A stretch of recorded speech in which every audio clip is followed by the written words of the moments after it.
What you are about to hear is highly classified. Pay attention and listen at all times. And most importantly, remember, sometimes the past is better left in the past. Other times you get a giant pixelated Pac-Man full of awesome. Ladies and gentlemen, you are now entering the 6-year anniversary episode of Zone 4.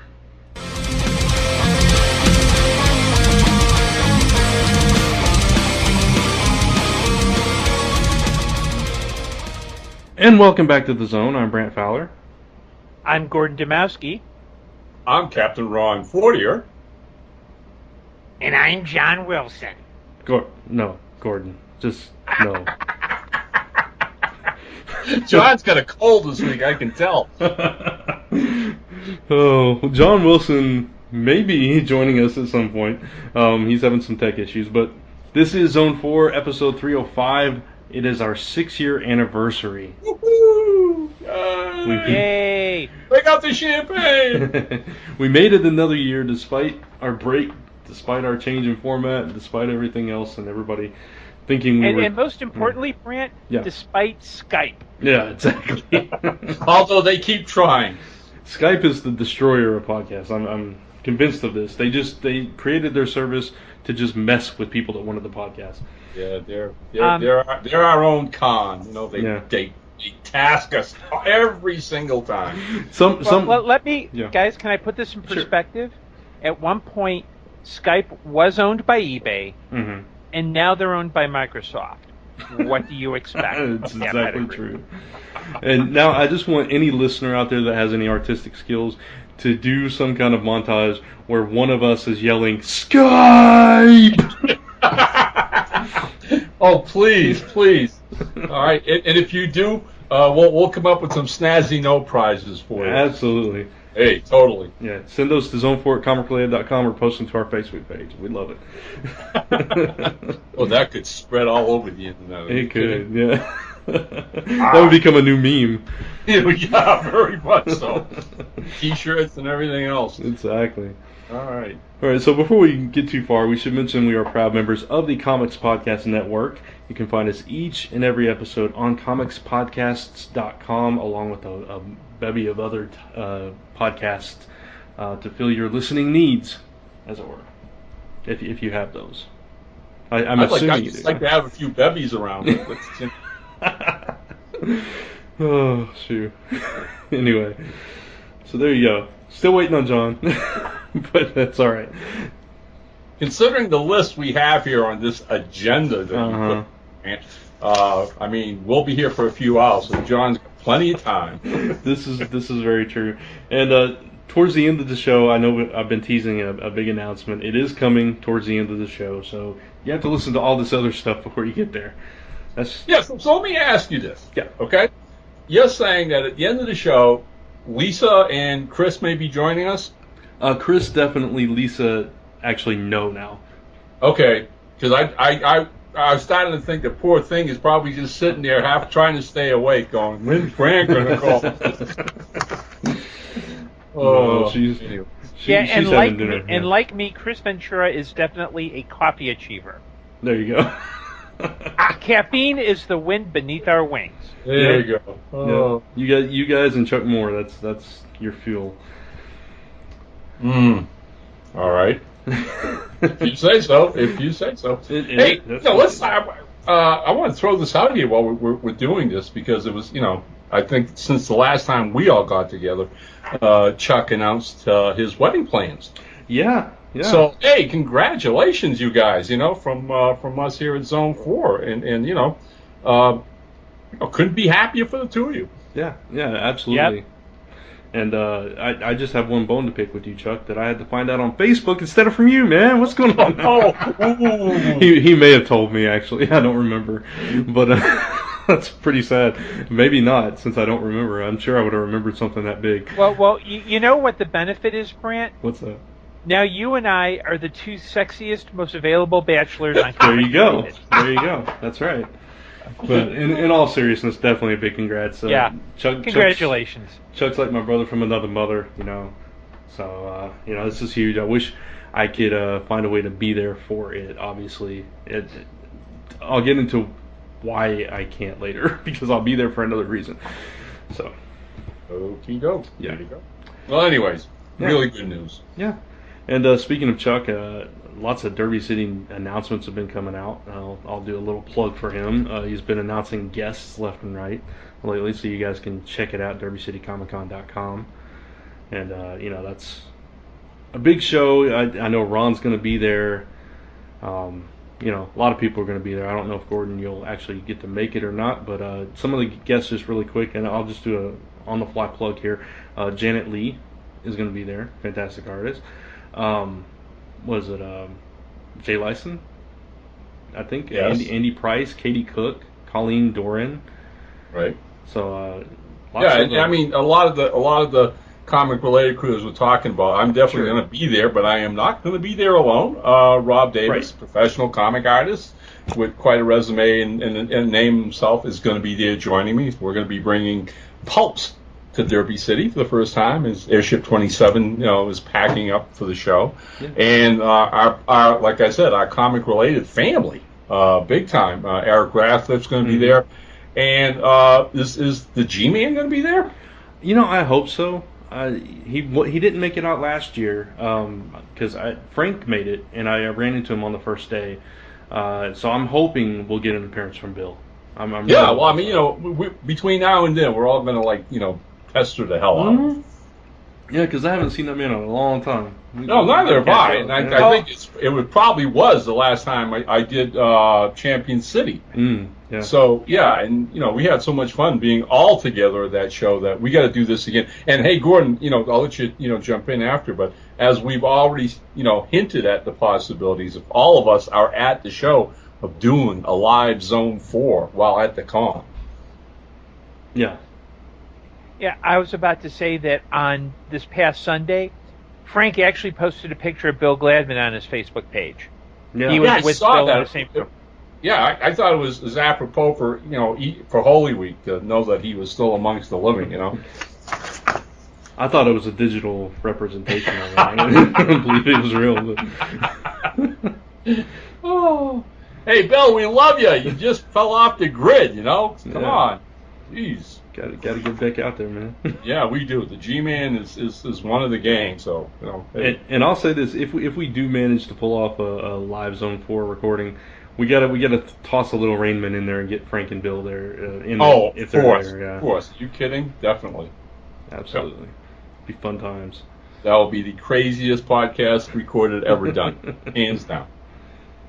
Hey, we got a bunch of topics here. What do you say we start picking away at them? Sure, yeah, absolutely. And real quick, for you guys wondering why we're not talking about the anniversary and stuff, we do that every time we have a milestone or whatever. We don't need you guys know who we are and you know what we're about, and if not, you can go listen to 200. We talk about all that stuff, but we're also... And if you want any more insights, just grab your Bible, look at Revelation chapter 5, verse 6, where it talks about Zone 4, 10th anniversary, and the end of the world. So there you go. There you go. Actually, Ron, yes. I'm going to have to take exception with you on that because I went to Loyola University, which is a Jesuit college, and I've actually studied the New Testament. It's actually chapter 6, verse 45, just so you know. Okay. But the apocalypse is coming. Yeah. Oh, okay. 4 years to go, everybody. Stock up. Start buying your canned goods now. Exactly. Oh, wow. All right, so you guys want to talk about some TV? Yeah, let's do it. All right. Arrow has been crazy. I don't know if you guys are caught up on it. Oh, yes. But, yeah. The stuff with the race and especially where it came to a head this week, just last night. I don't know if you guys got a chance to see the most recent. Yeah. Oh, yeah. I mean, I what's this, season 3 now? Mm-hmm. I don't remember seeing, Ollie backed into a corner as much as he has been. Right. In this season, all right? Especially because of race, all right? But, I have to ask the both of you, okay? Because you watch these shows and you get so caught up in them, all right? You get so involved with them. And my wife and I are watching it, and from the last couple of weeks, ever since Ray's put out his invitation, And sorry, folks out there, spoiler alert if you're not caught up, but the bottom line with this season is Ra's al Ghul has pretty much told Oliver Queen that he wants him to be the new Ra's al Ghul. Mm-hmm. Ergo, the chief daddy of the League of Assassins around the world. Right. And basically tells Ollie that with him comes all that power. He even shows him the Lazarus pit, blah, blah, blah, blah, blah.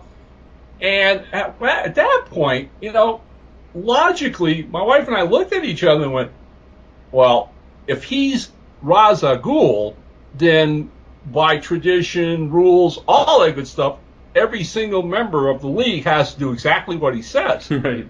And we went, oh my God, can you imagine being a force for good? Yeah. I mean, he could basically have them attacking criminal gangs, drug cartels, everything else amazingly. That's the logic. That's the real logic of that proposition. Mm-hmm. And Ollie comes back, and immediately his team, right, Diggle and Felicity, oh, you can't do that. He's evil. I'm like, whoa. He's Ross. He could say anything he wants. They'd have to do it. It'd be like, playing, Simon Says. He's the head guy. Yeah. And that whole logic train went off track to me. Yeah.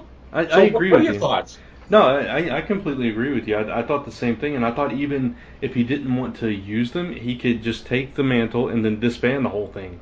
Again, he's Roz. They have to do what he says. Right. I mean, the only thing that could happen is somebody challenges him. Mm-hmm. And then, of course, they would have to kill him, and he's pretty good, so it's kind of unlikely. So. What do you think, Gordon? You think they took a logical misstep with that? Actually, no, because keep in mind this is a league of people that actually go out and kill for no other purpose other than it's part of their training. You have someone come in and say it's like any other kind of leadership position. You have someone come in and say, "Okay, we're going to do things differently." People are going to look like, "Wait, no, we kill people because we're paid to, and you're disbanding us? No. And keep in mind, there's the one, I can't remember the character, but it's the guy who is, he occurs in the flashbacks. I can't remember the character's name. Where he's kind of... He's Akira's husband. Yeah, Akira's husband. He's kind of like, he's actually defying the League, but he also has to be a part of it. Mm-hmm. So... it's kind of suggested that there's really no room for that kind of compromise. And so and also keep in mind, Ollie's doing it to protect his city. If he crosses over into the League of Assassins, no matter what, he's got to take his activity elsewhere. Yeah. So I don't think it's illogical I think it might be a little illogical for him to be as kind of anal retentive about it in staying. I would run and do things from remotely, but I don't think it's illogical for him to not want to be part of the League of Assassins. Okay. I can see your perspective. I mean, definitely. It's just, I don't know. Like you were saying, Ron. It's one of those things you got to kind of toss out of your belief, toss out of logic. Yeah. I mean, one of the scenes in last night's episode, not last night's, it was last week's. Let me get it. They did a recap last night, I guess. Right. Was just nonchalantly, after taking out a bunch of bad guys, right, to convince the captain that it was Ollie doing it, the Arrow. Mm-hmm. We had that sequence where they killed the mayor. Yeah. Boom.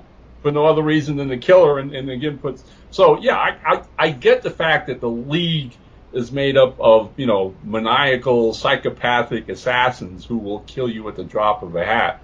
But again, my thing was, so let him kill. But, as Oliver Queen, Ra's al Ghul, make them kill all the bad guys out there and then worry about what happens after all the bad guys are dead, I mean, let's take out ISIS. Let's go to the Mexican drug cartels. There's plenty of people in this world, and excuse me, guys, I'm probably going to have to go to confession this weekend and say a few Hail Marys. But there are quite a few people in this world I would not mind seeing 6 feet under, you know what I'm saying? Yeah. So, but to be fair, Ron, the whole arc of the past 2.5 years has been Ollie refuses to kill. Yeah. And you can't, it may make sense from a logic standpoint, but based on what's happened before, you're not going to have Oliver go, oh, what the hell? Forget this whole non-killing thing. Yeah, go kill people. Yeah, go to Central City and kill the guy in the parka because he's annoying. And I didn't like Prison Break. Go kill those two guys. Yeah. So. Right. No, you're right. You're absolutely right as far as right. That whole arc about Ollie's character is exactly right because, again, people who stayed with the show from the start, when Ollie first came back to Starling City, he was a killer.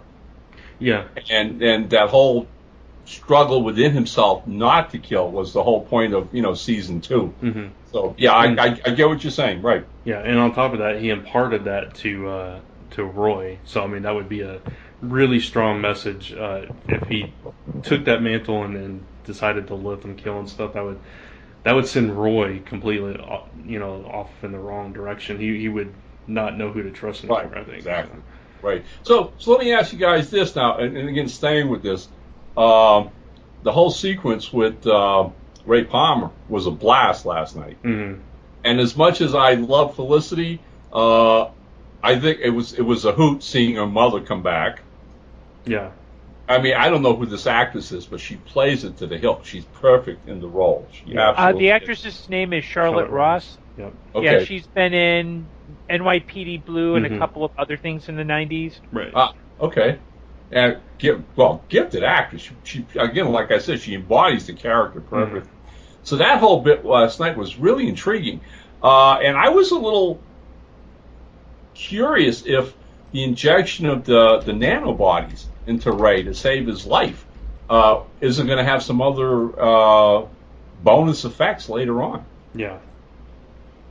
Because, I mean, I'm wondering, is he ever going to shrink? Is he ever going to be the comic book Adam? The fact, I mean, it kind of made me curious because when the doctor said it's not shrunk, it's gone, it made me immediately think of that, I don't know, I can't remember what they call it in DC, but basically the microverse thing, where, it's shrunk down minuscule, yeah, and he discovers that later on, and that's how he discovers the whole Dwarf Star thing and all that stuff, so. Exactly. Yeah. So I was paying attention to that. I mean, I hope that's what it is. I mean, Don't get me wrong. I'm tickled pink Brandon Roots in the series. I like his Ray Palmer. All of that's a lot of fun. But I want it to be the comic book Adam. So yeah. Well, it's funny. Do you remember last week when Ray Palmer is talking about how he identified the arrow, and he's like, I used my thermographic, blah blah blah blah blah blah. And someone says, oh, you mean X-ray vision. Yeah. And Roth has this look like, oh, no, you didn't. You did not just say that. Yeah, that was funny. Yeah, but that was much more Iron Man than it was Adam. So. And that's kind of, I'm kind of hoping that the nanobots are kind of how if they're going to have him shrink, I'm hoping that the nanobots are the way he does that. Yeah. Because that's an actual nice science-y. It's a more science-y explanation than the big ass exosuit. Exactly. Right. I agree. Exactly. Right. So that's again, like I said. So the introduction of the nanobots last night made me sit up, and take notice a little bit. Yes. We'll see what happens. All right. I think we got John, so I'm gonna give him a shot. See if he comes on. Serenian. I see his icon. Yeah. And radio silence. Do do do do do do do do do do do do do do do do do do do do. Final Jeopardy question. What's he good for? Who is John? Who is John? Yeah. Name a man for whom Skype is nothing more than a serious pain in the butt. Oh. That could be any of us. Yeah. Depending on what week you're asked the question. Exactly. All right. So apparently John's not with us yet, so we'll continue on. All right.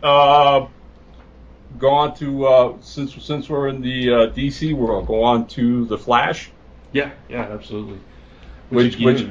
Somebody posted on Facebook this week that they continuously, week to week, keep getting geeked out by this show. Mm-hmm. And it's by far probably the best freshman season of any comic-related show ever put on television, which is a huge claim, but I got to tell you, I'm having so much fun with it myself.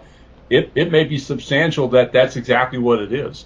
I think you'd be hard pressed to find something that was better in its first year. I mean, I can't think of a show. I mean, Smallville was good, but it's and Arrow, as we all know, was very slow. I know there's plenty of other shows throughout the years, right. But yeah, Flash. For me personally, I think Flash is the one that I've consistently had the most fun watching. Right, and if you'll please excuse the pun and feel free to add a groaning noise, it hit the ground running. No. Look, really, right? Every single week, just when you think the show can't be any more fun, mm-hmm. It is. Yeah. And this past week, I mean, with again, spoiler warnings, people. If you haven't seen it, please, okay, cue out. Save this episode for after you've seen last night's or this week's Flash. Yeah. Because this is really a major spoiler for the show. Okay, so 1, 2, 3. Hopefully you're gone. Finally finding out who Harrison Wells actually was in that flashback sequence. Mm-hmm. Whoa. Yeah, it's the past few episodes. I mean, just building up to that point, like it was last week's episode, I think, where they did the whole time jump thing, or was that? Yeah, right. Yeah, and then that led into the reveal with the flashbacks this week. Yeah, it was just. I mean, we all kind of thought it was going that direction, but we didn't know exactly how. Yeah. Right. And that was quite a twist. Yeah, it was a major twist. And my concern with it is, again, like all time travel stories ultimately get really pretzel twisty. You got to be really careful for this. Mm-hmm. And my concern with it is, when they did the flashback, and we saw both Flash and the Reverse Flash. Yeah. Right? Going to his house and having their fight and their battle and all that good stuff. And then the Flash, Reverse Flash, goes outdoors and collapses. Yeah. Right? Everything's run out, the program he used in his suit and all that, blah, blah, blah. And so we see the events as they play out, what he does. Right. All right? Now that he's trapped in our time period. All right? But it doesn't still answer is, what's the importance of Barry's mother and why was he there to kill her? Well, actually, yeah. In a couple of episodes ago, and this is a point where if John were here, he'd call shenanigans. I thought I heard Wells say something like, I didn't go back to kill his mother, I went back to kill Barry. Right. Yeah, I thought I heard that too. Okay. Yeah. So and which, if you think about it, it's built on in the old Flash continuity, the pre-New 52. Mm-hmm.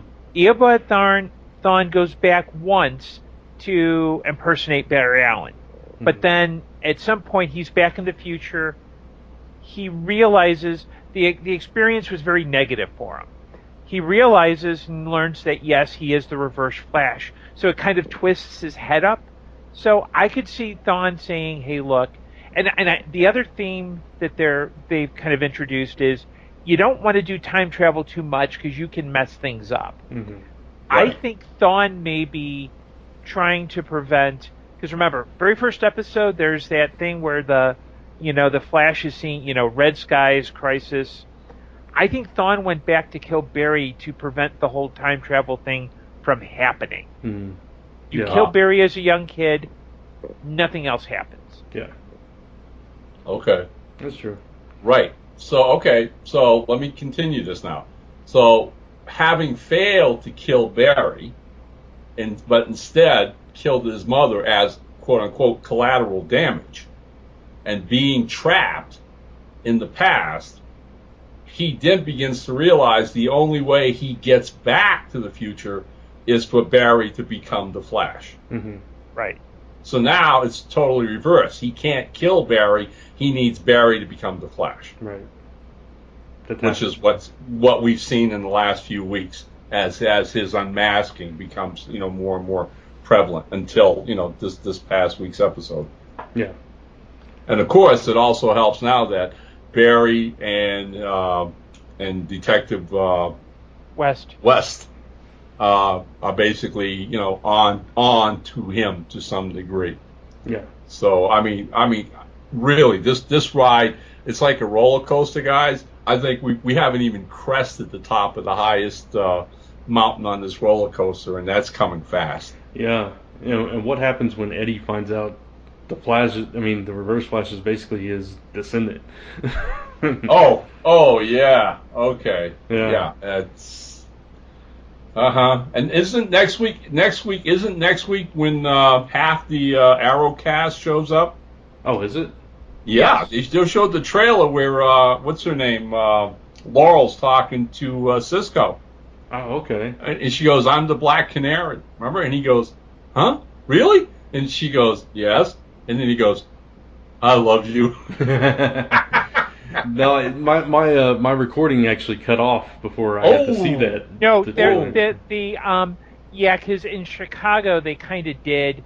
They decided to have an ad for a Cubs game. Oh. But towards the tail end, you see Ray Palmer remove his helmet and saying, "I'm Ray. I used to be Superman." No.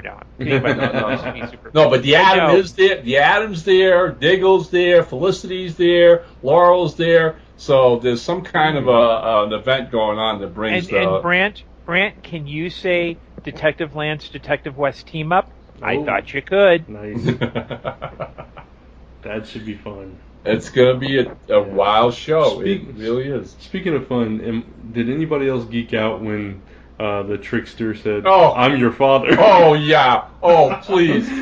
If you couldn't see that coming 10 miles away, I was sitting there and I'm going, he's not going to say it. He ain't going to say it. But I was going, what? I says, get ready. And then he said it. Both of us died laughing. I was cheering and applauding. How he even managed to say that without cracking up, I'll never know. Right. All right? Give the guy an Oscar. It was classic. Jeez.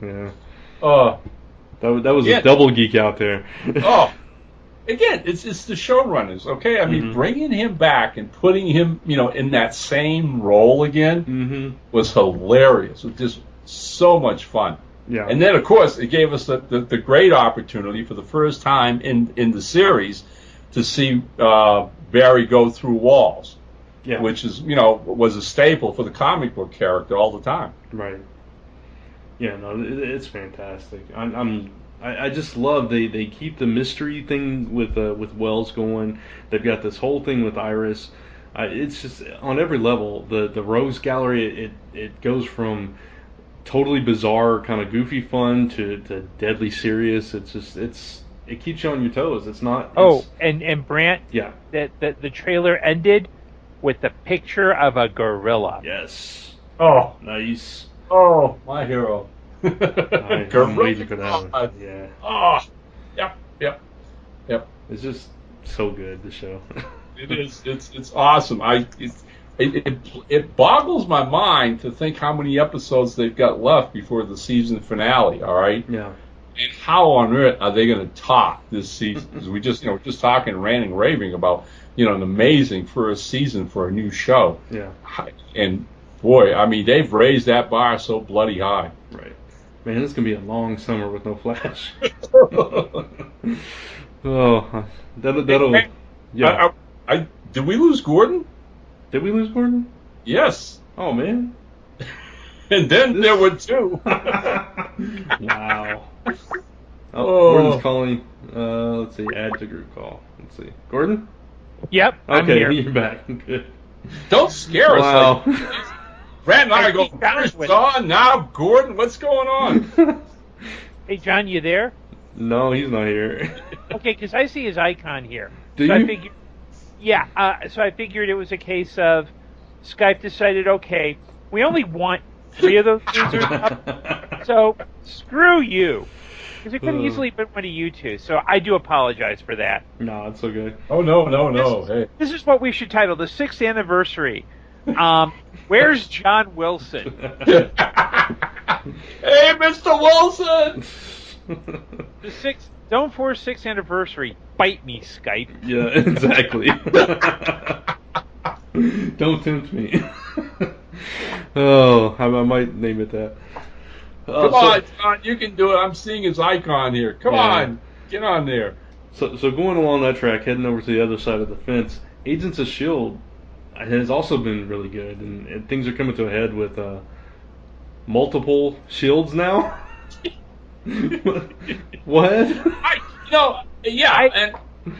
I think. Yeah, go ahead. I'll let you run with it. I was going to say, and again, I wish John were here because he would call shenanigans on this theory. But I think this is part of how they're laying the groundwork for Civil War. Yeah. Good. Yeah, that's perfect. Yeah, you're right. I could totally see that. I'm curious where everybody's gonna land. I mean, obviously Hunter has made his choice, which I love that little scene at the end of the most recent episode. Yeah. Well, which was the tip of the hat to season 1 in Tahiti. Exactly. Yeah. And the stuff going on with Sky, and introducing the Inhumans full on now. Yep. That's going to be interesting. It's just, and I'm wondering now, when's Agent Ward pop back in? Because he's out there lurking. Oh, he's the wild card now. Yeah. Are you kidding? With S.H.I.E.L.D. divided into 2 camps? Mm-hmm. Oh, he can run ragged. I mean, especially with Agent What's-Her-Name as a chameleon. Right. Oh, they're going to play havoc with him. I mean, the episode they did where she broke into the Air Force base and had the general, attacking his wife, for Pete's sakes. That was hilarious. That was hilarious. He was losing his mind. Yeah. So, I also really, really appreciated them going the flashbacks this week to the events in Winter Soldier. Right. Which again is why I absolutely love Marvel, and Disney having, the cojones to integrate both the films and the television show together side by side, all right? So the minute they're like, the day S.H.I.E.L.D. fell, right? I'm going, holy smokes, this is awesome. Okay, I mean, I've watched Winter Soldier maybe 100 times already, all right? And it was such an integral part of last season's, mid-break where they, we found out about Hydra and all that good stuff, et cetera, et cetera. But to understand, organizations like that just couldn't have been the end of it. There still had to be all kinds of repercussions, and not just that little handful of people that, Coulson ran off with. Right. So this was filling in the gap with a lot of that, and it was really well done.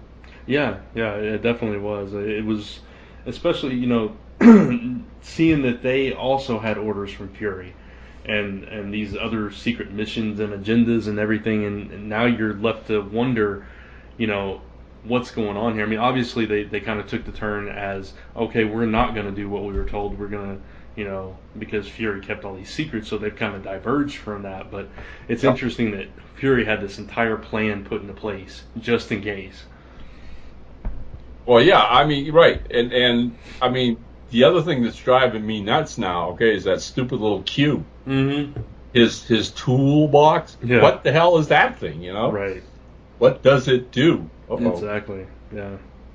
And of course, you had to... It does nothing. It's a paperweight. There you go. But I was on Facebook when it was airing, and what's his name? John. What's his name? John, because he's not here. See, I've forgotten his name already. See, what are you gonna do? Anyway, no. John was tweeting like he always does, watching the shows, and we get the shows an hour after he does. So, I'm not bothering, being in front of the television set. I'm still working on my PC, and I'm seeing his tweets pop up on Facebook. When all of a sudden I see this, Bobby and Ming-Na, SmackDown. And I went, what? So watching the show later that night, there it was. I'm going, oh yeah, too cool. That was well worth the episode all by itself. Yeah, I'll tell you one of my favorite parts in the episode though had to be Gemma when she's with Bobby and she plays dumb, like, oh, you were the only one I could find, and hands her this thing and said, oh, let me look for this, and then hands her the other part, and it just she does what May couldn't do. Oh, that was brilliant writing. That was exceptionally well done. Yeah, that was classic. I mean, how do you guys feel about that little disconnect between her and Fitz, though, this season? At first it made sense because, the whole trauma between them, and then it got really uncomfortable in the middle there because it was like, it seemed like she changed so much, especially with her hatred for all the power people and all that stuff. Right. But as it got closer, obviously with this episode, they seemed to kind of rekindle a little bit of their friendship towards the end there. So I guess it was kind of this natural progression thing. But in the middle, it really kind of bothered me. Oh, she was getting creepy. Yeah. And a lot of it during the middle kind of felt like more we got to write a conflict versus the conflict kind of natural. Right. Mm-hmm. Yeah. Because, I mean, right, their association was so strong. Yeah, we got you, Gordon. Yeah, their association is so strong, all right, that I had that same feeling, Gordon, that, this whole character shift on her part seemed to come out of left field. And at first I was really having a difficult time accepting it, okay, as a natural progression of her character. And I give the actress credit, for playing the role because, again, you could see her in the scene she portrayed, like talking to Sky, right, on the video. Mm-hmm. And there's that feeling that Sky's not comfortable with her anymore, all right? And because of what she's said, et cetera, et cetera. But I think you're right, Brant. I think the way this episode played out, eventually her and Fitz, in that little scene side by side and ultimately holding hands, because they've been attacked by somebody else now, that once again it's that, well, you and I can fight, but I'm not going to let anybody else hit you. You're my teammate. Yeah. And I think that's what we're seeing happening, and hopefully we get back to the old Fitz and Fitzsimmons team up, which I always like so much. Yeah, I started to wonder if maybe she was under Hydra too long. Yeah, but then they one of from the alternate Shield group, I guess their mentor or whatever was there, and that kind of made me wonder, could this kind of waver their which side they're on, especially Gemma with the way she's feeling. I could see her swaying to the other side. Well, to a degree. To a degree, yeah. To a degree, but I don't know. I get the sense that, one of the agendas you have here, Brant, is that, we might as well just cover it while we're talking about this. Right. They just released that new poster of the two Shields, and Fitz and Simmons are both on Coulson's side. Yeah. And I see that. Okay, that's the feeling I've always gotten, that no matter what, they're going to stay loyal to Coulson, like Ming-Na and Hunter now, in the scene we just talked about. But obviously, this little divide isn't going to get resolved all that quick. Yeah. To your point, Gordon, looking at this poster, I could totally see red representing Iron Man, blue representing Cap, if they went that route. The comic route with those two being on opposing sides. Yeah, and it just seems like you've got, you've got a new race of powered people who may not necessarily know how to use those powers. Mm-hmm. You've got one Shield that is, we'll call it traditional Shield that Coulson's leading. That is the. But Coulson's like, we're not going to throw these people into camps, whatever. And you've got new Shield, the Edward James Olmos Shield, which is more like, no, we're not going to do what Fury did. We're going to be different because he's all about, transparency and democracy and all that other stuff. So I can see where they're kind of splitting it off into, Cap's going to stick with good old-fashioned Nick Fury Shield because, he's that kind of guy. Mm-hmm. Yep. Iron Man goes with new Edward James Olmos Shield because, well, Edward James Olmos. And again, I wish John were here because he would be poking holes in this theory no matter what. Because that's, John's really good at being a curmudgeon. Yes. He does it quite well. He does. I just wonder if the new show's motto is going to be "So say we all," but that'll still go. Oh, they will go there. I would not be surprised if Edward James almost at one point muttered, "So say we all." Yeah. Such a good actor, perfect choice for that role. Yeah, absolutely, fantastic. Love seeing him in something again. Yep. So hey, again, everything's cool, and that pretty much is the current stuff that's on right now, except for Gotham, which is still off the air for whatever reasons, some kind of mid-season break or whatever. Yeah, I'm sadly like 7 episodes behind on that show. Ooh. Oh, it gets better. It really. Okay. It's. I think Gotham is. I think what happened with Gotham, and I can say this without spoiling, is that DC yelled at the one Fox guy who's like, "Put on more Batman," saying, "This is our property. Get the hell off our set, you talentless hack." Nice. Here's a few extra $1,000, Mr. Heller. Go ahead and write your heart out. Awesome. Oh yeah. Well, one of the things I've loved about the last few episodes, myself personally, all right, is again, what I think the show has really been all about, as far as I'm concerned. The real core of the show is I would subtitle the realistic, real world education of Jim Gordon. And he's lost all that naive, idealism of, I'm going to be the good cop and clean up, Gotham the old-fashioned way, And now he's become, thanks in part to Bullock, a great deal, all right? He's starting to understand, and it's very much like, Sean Connery teaching Kevin Costner in The Untouchables, the Chicago way. You know what I'm saying, Gordon? Yeah. So Gordon is now beating the bad guys at their own game. Nice. And that's really a nice evolution arc in the show. But at the same time, he's less the knight in shining armor now. Gotcha. Yeah, and the nice thing is, in a weird way, and I will probably get flamed for saying this, it's probably the best Batman show without Batman in it. Because Jim Gordon is, instead of cowl and cape and utility belt, it's gun and badge and Bullock. I mean, Jim Gordon is that moral avenger. Right. And you're right, and that's what we're talking about. He's crossing lines now that we're going to see Batman do all the time. My thing is, and honestly, because the gentleman who plays him, all right, again, like I said, this one opening season, most of the attention's gone to, the gentleman, saying the Penguin role, as it should. It's a breakout role for this guy. But again, I don't want to take, credit away from the young actor playing Jim Gordon.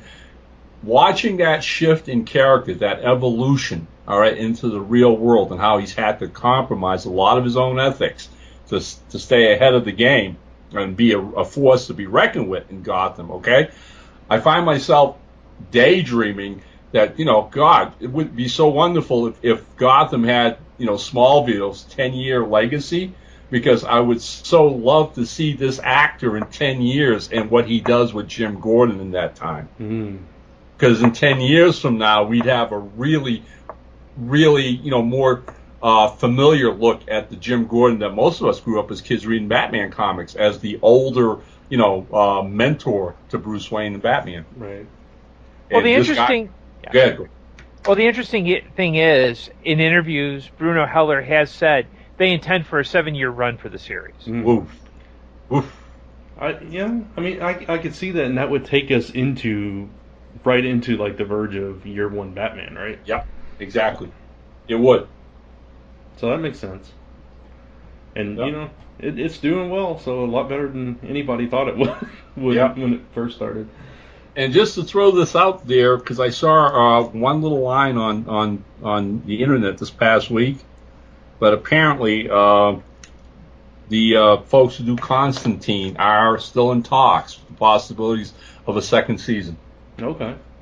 But a lot of the fans have been clamoring and screaming that they should put it on Sci-Fi instead of the regular network that it was on this season. Yeah. and I can see that. I really wish it was on Sci-Fi. Yeah. I agree with that. All right, so at this point, before we get into more news, we're going to pause for a segment from Mike Spiderslayer, who's dropping in, and we'll be back with you in a second.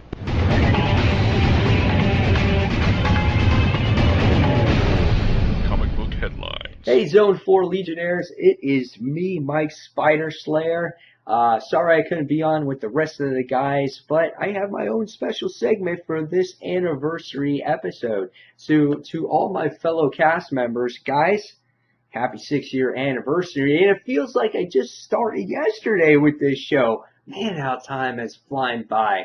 Well, it kind of actually has been since pretty much yesterday. This is like only my 3rd episode. But again, I couldn't be happier to be part of the Zone 4 crew. And I'm just going to give my 2 cents here on some of these news topics that we're talking about, maybe a couple other topics that may have not been mentioned on today's show. So, first thing, what I have to say is that, guys, with comic books, DC Comics, if you guys haven't been following the New 52's Future's End, this was the longest weekly event that was going on besides Batman Eternal this past year. It almost lasted a complete year. It actually ended the other day with issue 47. Now, if you weren't reading this particular series, we have Tim Drake as the new Batman Beyond. Can you believe it? So all of you fans that have been Terry McGinnis fans, well, that guy's throwing out the can. He is now, Tim Drake is now the new Batman Beyond. And, just when you think the New 52 is done and they're going into Convergence and they're throwing in all kinds of old stuff and new stuff together, Tim Drake is now the new Batman Beyond that Terry McGinnis has cast aside. So DC had to get rid of him. Now, my thoughts on this is, why did they get rid of Terry McGinnis? Well, here's my thoughts here. Terry McGinnis is one of those characters that's been around for a while, probably since the 90s when the Batman Beyond show came out. Now, to attract new readers, I feel that they're introducing Tim Drake as a new Batman Beyond because Tim Drake is a more, I would feel, popular character. He was a former Robin, so and he's currently he was leader of the Teen Titans. So I would assume so that he's a more popular character and people are going to follow him more. So that's why I think he is Batman Beyond going forward. Now, what did I think again of that Future's End series? Well, it was probably one of the worst series I've read all year. It was so inconsistent, and I had my hopes up for it the entire time, but it was just a complete, utterly, and wasted time. This series never even actually ends, and it looks like the whole purpose of this series was to, again, make Tim Drake that Batman Beyond, and it looks like the story will keep going after Convergence when Batman Beyond relaunches that series. Alright, so enough about Terry McGinnis and Tim Drake. We're going to go on to the series finale of The Walking Dead. That's right, guys, the series finale of The Walking Dead. Some people were kind of all over the place with this. I thought that the season finale was very, I think I said series finale, but it's a season finale. And I think that the season finale was very well done. It was a fitting end to this particular story arc. Rick Grimes being accepted in Alexandria and taking his role as the future leader in this new environment that him and his group is in. We get to see Morgan join the group here at the end of the episode, and the first thing he sees when he sees his old friend is him shooting someone right in the face. What a great, first impression there towards Rick Grimes. So I can't wait to see what happens when The Walking Dead comes back. But this was a great season finale, had me on the edge of my seat for the last half hour, and I really enjoyed it. There was a lot here, and if you're a comic fan of The Walking Dead, it's always fun to speculate what's going to happen going forward into the next season. And I think going forward into this next season, we're going to wind up seeing, you're going to wind up seeing the Wolves, like we said, My prediction is it's going to go into the No Way Out story arc where the zombies invade the actual Alexandria and all kinds of things happen. And then by the time you get to the end of probably season 6, is that we'll get to see the introduction of Negan. Where do some of the other characters go? I don't know. Where are we going to see Daryl? If you compare it to the comic book, you would think that Daryl is almost like the opposite, or the character that has been in the comics like Jesus. Or is Morgan going to take the role of Jesus in that comic book form? So I don't know. There's a lot of things still on the table. Find out what's going on with The Walking Dead, but it's an exciting time. Next, we get also Fear the Walking Dead. Yes, the new series that is coming out in the summertime. So if you're jonesing for some Walking Dead in the summer, well, you're going to get it with this new series. It's going to be 6 episodes, and it takes place right at the beginning of the apocalypse. So you get to see the whole Los Angeles area crumble to its feet. That's what it looks like you're going to see there. And I can't wait to see that. I think that's going to be totally awesome here. I just love that apocalyptic setting, and it's going to be great to see how all these people handle all this, and then who's going to be our lead character, and how are they going to handle these situations. So really looking forward to this. Really exciting stuff there. All right. So now a couple other things that I wanted to discuss here. Deadpool rated R. Is this appropriate? Yes. I don't think you cannot make a Deadpool movie not rated R. How messed up would it be if this movie was PG-13? I mean, look at the comic, for crying out loud. The guy gets blown into a million pieces. There's blood all over the place. He stabs people. He shoots people. How can you not make this a rated R? I mean, this is awesome. And if you guys haven't seen what the costume looks like, it is so fitting for Deadpool. He's laying like to the fire. He's laying sideways. And it just looks like underneath that mask, he's got that big smirk. So very, very fitting for the character. Really awesome stuff here. And I can't wait to see how Ryan Reynolds plays Wade Wilson in this actual movie throughout the entire thing. And the action, I'm sure, will be phenomenal here. So next thing is that I want to talk about is Pixels movie. I saw a trailer to this movie, and the Pixels movie looks phenomenal. How awesome is it to see a big, gigantic Pac-Man in the middle of the street? That is so cool, and it looks like it's going to be so funny. I mean, it's got Adam Sandler in it. It's just a perfect movie for those characters because they're all around like my age. And you get to see Donkey Kong and Asteroids and Centipede and just all that stuff brought to life. And it's almost like a revolutionary type of movie because we've seen superhero movies, and the first time you've seen that, you're like, wow, this is awesome. But now you get to see these classic movies brought to life in a real city. And I think it's just going to be an epic movie, and it's going to be really, really good. The next thing I want to talk about is Arrow's Stephen Amell to play Casey Jones in TMT. I think it's pretty neat. But every time I'm going to see him, I'm going to well, that's Arrow. I'm not going to relate it to Casey Jones. And how often are you going to see him without the hockey mask on? That will be interesting to see. We're going to see how his character acts.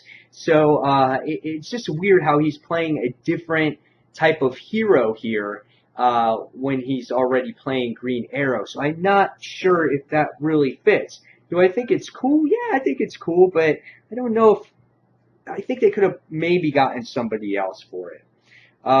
Next thing, Killer Croc and Suicide Squad. Really cool. The more and more you see this, it looks like now it's starting to become a Batman movie because we got the Joker in here. Obviously, Harley Quinn's in here. Now you got Killer Croc in here. And so I wonder more and more this is becoming a Batman movie. And I think this movie is very critical for DC because it's one of the first movies to be released here with all these future movies coming on. And if this movie does not do well, I think, DC is going to just have that continued bad representation of movies. Next, another thing that I was excited about was Hawkgirl added to the Flash Arrow spinoff. The only thing I can say about this is that seriously, when I looked at this girl's photograph, when I went to see who she is, because she's kind of an unknown, my jaw dropped and it stayed dropped. And I said, oh my God, this girl is gorgeous. That's all I can say about that. I'm not a huge Hawkgirl fan. I don't know too much about the character, but honestly, guys, she is drop dead gorgeous, and if anything, people are going to fall in love with her because of the way she looks. Couple other topics real quick. Hero returns to Heroes Reborn. I think that's good. We have at least a couple of cast members from the original series back on the show. It's a very exciting time for Heroes fans. The only thing, though, is that we've heard this going on now for almost 2 years, and we still don't know anything about the show. So I'm really curious to find out here what is going to happen, what this show is about, but it's good to see our characters coming back here. And probably the last topic that I'm going to talk about today is the all-new, all-different Avengers. I think that this actual book is probably going to be one of the better books that has to do during the Secret Wars going on for Marvel, just because of the characters that are involved. When you look at the roster here, you have Miss Marvel, Miles Morales, Ultimate Spider-Man, you have Sam Alexander, who's Nova, you have Vision, Captain America, that's Sam Wilson, and then you have the new female Thor, and then you have Iron Man, which is not Superior Iron Man. So, who is playing Superior, or who's playing Iron Man here?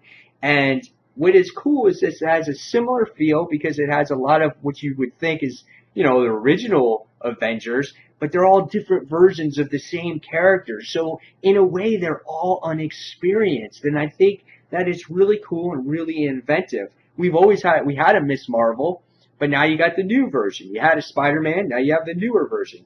Nova is that cosmic feel character. Vision's always been there. You've always had Captain America, but this is Sam Wilson. Iron Man, a different one, and then female Thor. So even though it has that familiar feel to it, the team is still very different. And it'll be interesting to see how their trials and tribulations will go through. So yes, very exciting times ahead. We have Convergence on its way. We have Secret Wars for the comic books. Marvel's doing a whole 360 here. So comic book fans, be ready. Movie fans, be ready. We have Avengers upon us and all the other movies. I can't wait to that end of the year when Star Wars is coming. And guys, that's it. That's all I have for you. Hopefully I didn't take up too much time, but I am glad to be part of this 6-year anniversary. So again, to my fellow cast members, guys, happy anniversary, and to the Legionnaires, happy anniversary to you as well for spending all this time listening to us. And guys, take care, and until that next comic book review, this is Mike Spider Slayer signing off. Take care, guys. Segway! Alright, so we're still trying to get John on the line. No luck so far, but we'll keep trying. But for now, let's dive into some news. Yeah, by all means. Alright, so we'll start off with something you guys are really excited about. There's a couple updates on the Deadpool movie. Groan. Oh. So, honestly, I'm seriously not sure if this news is confirmed real or not, because it was posted on April 1st, so it's really hard to tell. Ryan Reynolds did dress up as Deadpool and go on a live interview, and talking about this, but apparently it is confirmed that the Deadpool movie will be rated R, which a lot of fans were clamoring for because, Deadpool's violence and, a lot of, innuendos and that kind of thing, so. His name is Deadpool. Exactly. Where did you not get the clue? Right. He's a mercenary. I mean, come on. Who laughs while he mercenaries? You right. know, is that a verb? I don't know, but anyways. So I know you guys aren't really Deadpool fans. I am not a huge Deadpool fan, but I do like the character when he's done well, and it can be funny sometimes. The trailer, the footage that we saw, the leaked footage that was like a test footage thing, looked really good to me personally, so I'm actually excited for this. But that's me. Well, it's like we talked before we started the show tonight. Yeah. This latest news release of Marina Baccarin appearing in. I mean, it's driving me crazy because what I had told the two of you is that, also in the film are several other really good actors, supporting cast members, and action queen Gina Carano, who I absolutely adore and love seeing her, in new films and whatever. She kicks butt. So here are two of Hollywood's, more beautiful, sexy women. And, it's not a character I like, but they're filling it up with such good people. It's driving me nuts. Yeah. This also says Colossus will be in the film. I don't know why. But, hey, and they're not getting, what's his name? Michael, what's his name? Cudmore? Daniel Cudmore, yeah. Yeah, to play him. So good luck with that, because Cudmore is like 7 feet tall and was the guy to play Colossus. Very true. Yeah, he definitely looked the part. Just to put it out there, Marina Baccarin, she's playing the character Copycat, which I'm not familiar with, actually. So. Yes, but from what I read in the press release, it seems to be another one of these chameleon characters. Mm-hmm. Yeah. So here we go again, all right? I mean, basically she'll be in half the movie. The other half will be other actresses she's changed into. Right. Yeah, they couldn't use Jennifer Lawrence, I guess, Mystique. Maybe she'll turn into her. Maybe. That would be funny. Speaking of her, real quick, it's not on the agenda, but she did announce that X-Men Apocalypse would be her last film as that character. So she's not going to do any more X-Men films. Oh. Yeah. Okay. Well, didn't Hugh Grant recently also make some notice that he's doing one more Wolverine and that's it? He's hanging up his claws? He says that, but he says that every time, and we were kind of joking on Frontline that, or on the group meet, the Frontline crew, we were talking amongst ourselves. We were joking that he's going to be Wolverine until the day he dies. He's just going to be. He's trying to get to the point where he can play Old Man Logan, I think, at this point. So. Oh well, yeah, I could see that happening. Yeah. Any thoughts, Gordon? Anything to add to all of this? No. Okay. No. Fair enough. All right, so let's move on to another exciting topic. Oh yeah, this is I'll be on your guys' side on this one. But we get the first full look at the Thing in a new Fantastic Four poster that has been released. That honestly, that poster looks like stickers pasted on a black background, but I don't know. It's not a very good poster. But the Thing, man, really looks good. Do you think he looks good? I think he looks good. Okay. But I have no interest in seeing this film. I've seen the trailer, I've seen the promos, I've read everything about it, and it's not the Fantastic Four. So now they put out this poster, and I'm just being honest here, guys. I took a look at it and went, that's not bad makeup. I mean, CGI, whatever, okay? That's pretty much the Thing from the comics. So, I mean, the one shining spot in this whole thing is that they've got Ben Grimm looking halfway decent as the Thing, at least by the poster now. Yeah. We haven't seen any animation at all. Right. So that could look totally wonky once he starts moving. I don't know. Well, I mean... Yeah, when I saw that photo, the first thing that popped into my head was, he once was a little green slab of clay. Gumby! Yeah, I don't know. I think they got... sorry, go ahead, Gordon. I was about to say, this thing just has stink written all over it. I'm sorry. Yeah. It does. I agree with you. I don't know. The first two Fantastic Four movies, I think they got the Thing right, and it's hard for me to. I mean, I agree that this looks okay. It doesn't look as good in the facial features to me, but then again, I think Michael Chiklis was the perfect character or perfect actor to play the Thing. I agree. Yep. So it's just I'm not looking forward to this at all. This is yeah, you know, we again talked about this, you know, before we started recording tonight. Mm. And as far as movies like this, these are the movies I wish would hurry up and come. Yep. Just so that I can put them in my rearview mirror that much quicker, you know? Exactly. Come, go, bye-bye. All right, please. Yeah. Or better yet, it goes straight to DVD. Along with that first Roger Corman. There you go. That's where it belongs. Actually, to be fair, that Roger Corman Fantastic Four is actually on YouTube. Oh, I know. Watch the whole thing. And there's actually, I think they're trying to find a way to release it, but there's actually a documentary about the Corman movie that I really want to see called Doomed. Okay. Pun fully intended. Yep.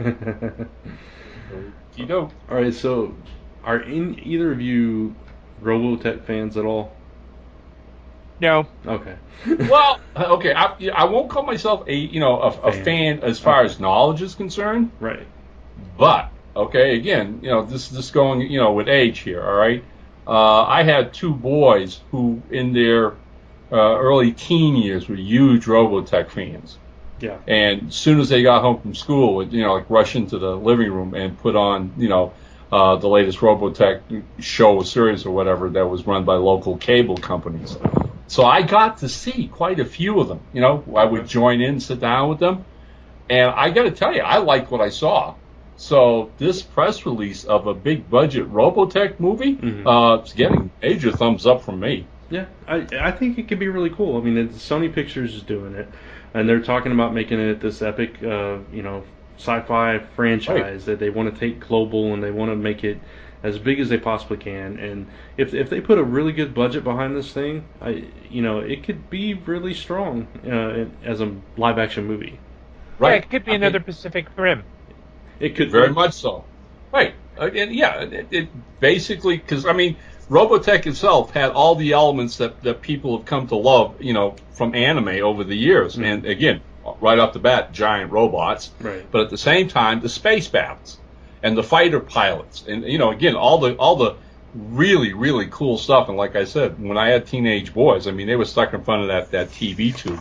They really enjoy Robotech a great deal. So it's got an audience. It's got a worldwide audience. Yeah. And like Brant said, they do it upright. This could be huge.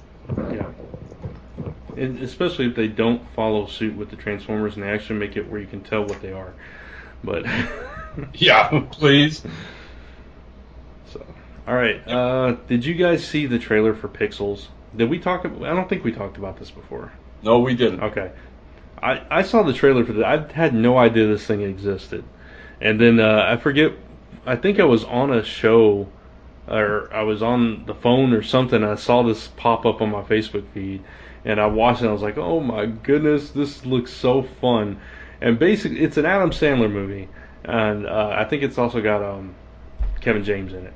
And it's basically this alien civilization has been watching our technology, but they're like, obviously because time, you know, travels differently through space and everything, they're still way behind. So they think that these are like the video games, like classic video games from the 80s are, you know, I forget how it was described, but they're basically using those against the Earth now. So you have like giant Donkey Kong throwing the barrels and Pac-Man going down the street trying to eat people, and it's hilarious, I think. Yeah, well, the trailer I saw when I first caught this, and it blew my mind. All right, it's so zany and off the wall, right? But it's that NASA probe that we sent out to deep space back in the 70s or whatever, with all this stuff about Earth and where we're located in the universe and this and that. And amongst all that were the early video games that we're talking about, Pac-Man and whatever, okay? So this intelligence alien race that wants to conquer us considers that we have that kind of weaponry. Yeah. So that's what they end up doing. They copy it, right? Like reverse engineer it or whatever. And so there's Sandler looking, and you get all these like Tetrises falling out of the sky, and every time they hit an object, they pixelate it. Yeah. Right? Cars are being pixelated, people and whatever, and oh my God, he's screaming and yelling. So basically, the nerd geeks of the 70s are the only ones who understand these games and know how to combat and fight them to save mankind. Like Peter Dinklage is one of those, right? Which is awesome. Yeah. It looks bizarre. It really does. Yeah. This is probably the most excited I've been for an Adam Sandler Kevin James movie. Yeah, that's what I was thinking. It's when you say Adam Sandler, it's like no, but I might wait for this to show up on cable before checking it out. I this is one that I would actually go see in theaters. It would be the cheap theater probably, but I would definitely go see it. As long as it's better than, I enjoyed Click, but this looks like a different level to me. It just looks fun. Well, it looks like, bottom line, it's basically the Mario Brothers meet Ghostbusters. You know what I'm saying? Yeah. It looks like that off the wall goofiness. Okay, and they could probably pull it off. Yeah, definitely. And no offense, I've only seen the trailer of this once, and I'm already liking it more than the trailer for Mall Cop 2 that I've seen 6 times already. And, oh my, that is so bad. That is just so bad. Oh, anyways. See, most of the time they just should not do movies. Right. No, they've definitely got their particular audience, I guess. Lucky them. That's all I'll say. Lucky them. Moving on. Arrow's. We talked about Arrow earlier. Stephen Amell to play Casey Jones in the next Teenage Mutant Ninja Turtles movie. My first reaction, they're going to make another one? It wasn't bad. It really wasn't. It wasn't that bad. There were a few things that were like, okay. But overall, it wasn't bad. Yeah, but correct me if I'm wrong, all right? And I should know this, all right? Just you get data every day online in the world we live in. Isn't one of the turtles dead now?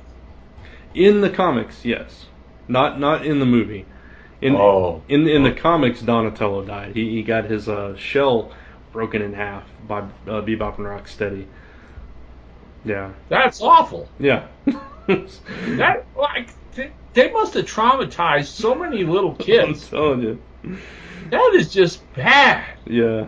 So. Yeah, but you know what, Ron? At some point, the comic will have the obligatory Donatello comes back from the dead. Surely. They're going to do that. Of course. It's funny to me that they killed the science one, the one that could actually figure out how to do that. But okay. But yeah, no. It's Chris is a huge Teenage Mutant Ninja Turtles fan, and he told me about that immediately. He's like, "Oh my god," he was like Facebooking me, this huge and all this stuff, and I was like, "Wow, okay." It was pretty. I'm sure it was pretty traumatic for a lot of people. So. Okie-doke. Yeah, but no, the movie was decent. As decent as a movie with Megan Fox can be. But it's so is this a career leap forward for Stephen Amell? It's the Arrow. You know what this is? This is probably the down payment on a nice condo. Maybe it's an interesting choice for him to go from Arrow to this. That's all I'm going to say. It's interesting. Okay. I don't know if that's a good thing or a bad thing. Hopefully, Arrow's still as good as it is, and he can lean on that. If not, so. Well, you know what? Or it could just be he's a Teenage Mutant Ninja Turtle fan, and they said, "You want to play this? Cool. Right. How much do I pay? No, we pay you, Steven. Oh, really? Even better. Yeah, probably. I'm thinking to myself, after the heavy gravitas of playing Oliver Queen, he probably saw this as a really, really breath of fresh air where he can unwind and just cut loose, Yeah. Yeah, and Stephen Amell, he's 33, so he is that audience. He probably is a TMNT fan at heart. Most likely. I'd say. So. Well, hey, anyways, good casting. Oh, yeah, totally. He'll definitely pull the part off. And especially if they go the route of doing a romance between April and Stephen Amell, and they're pretty people at least, I guess. I hope they're paying him a lot to be Megan Fox's romantic interest. I really hope they do. I hope Stephen Amell, I would say go double on your salary, dude, for this one. All right, so another story I know Ron's really excited about. Oh, you too, I guess. X-Files is coming back to Fox as a limited series, And I believe the Smoky Man is returning too, unless that was an April Fool's. Oh my God! You just made a bad day good, Grant. Okay. I didn't know it was limited. Thank you, God. Yeah, it is a limited series. I can't remember how many episodes. 6. 6. Okay. Oh, even better. Yeah, they're probably doing it to test the waters to launch a new show. Spin-off I was hoping they were going to kill them off once. But it's going to have the original cast. Sculder and Mully are coming. Did I just say that? Mulder and Scully. I'm sorry. I'm going to get flamed now. But yeah, they're coming back to reprise their roles and everything. None of us I guess from Gordon's Groans, I'll say that, except for John, maybe, I'm not sure. But none of the three of us are really X-Files fans. So well, let me clarify kind of my position. Sure. I actually, when the X-Files was on, I loved it to death. Okay. I watched it religiously. I enjoyed it. I think X-Files is a show that is very much of its time, because when I watch it now, it seems horribly, horribly dated. Yeah. And I can see where, if you're trying to do a show that taps into contemporary themes around paranoia, around extraordinary occurrences, around, kind of shadowy government stuff, I can see why you'd want to revive the X-Files. The problem is we already have a show like that on television. It's called Person of Interest. Yeah. Right. And and look, I mean, I heard about and found X-Files. I think that first season it had been on maybe a couple months, and a lot of my friends told me I should be watching it, and I started watching it. And I have to tell you, I mean, I think I watched the first 2.5 seasons. And realized, and I'm sure Gordon will understand, back this up, ultimately they were like two different shows. There was the Monster of the Week show, which was self-contained. And those were exceptional. They were really, really tons of fun. Then there was the Alien Abduction Mythos series, dealing with Mulder's sister being kidnapped or abducted by aliens when he was a child. Right. And they kept weaving that throughout each season, until its own storyline was so convoluted, it didn't make any sense. There was no continuity whatsoever in it. And you realize that every time they did the Mythos stories, they were making it up on the fly, because even the writers and the head writers were lost. It got to the point of being just so convoluted that I gave up on it, like I said, by the end of season 3. And that was when What's-His-Face left, and then Patterson or whatever came in and took over. That it lasted another couple of years. How, I'll never know, all right?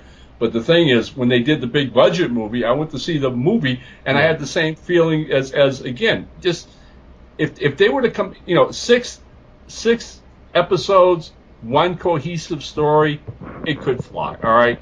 But I'm at that point now, guys, where it's a done deal. We had it. And like Gordon said, it's dated for its time. Yeah. I mean, within a week of this being announced, Greg T. Nelson is on Facebook going, I'm coming back as the coach. Yeah. And I'm like, what are we locked into some kind of time loop here, guys? We're all getting thrown back to the 70s and 80s? No! Well, run, if I may. Television has this weird habit of looking back at least 20 years to mine material for shows. So back in the 70s, you had Happy Days and Laverne and Shirley. In the 80s, you had all sorts of stuff going on that happened in the 60s.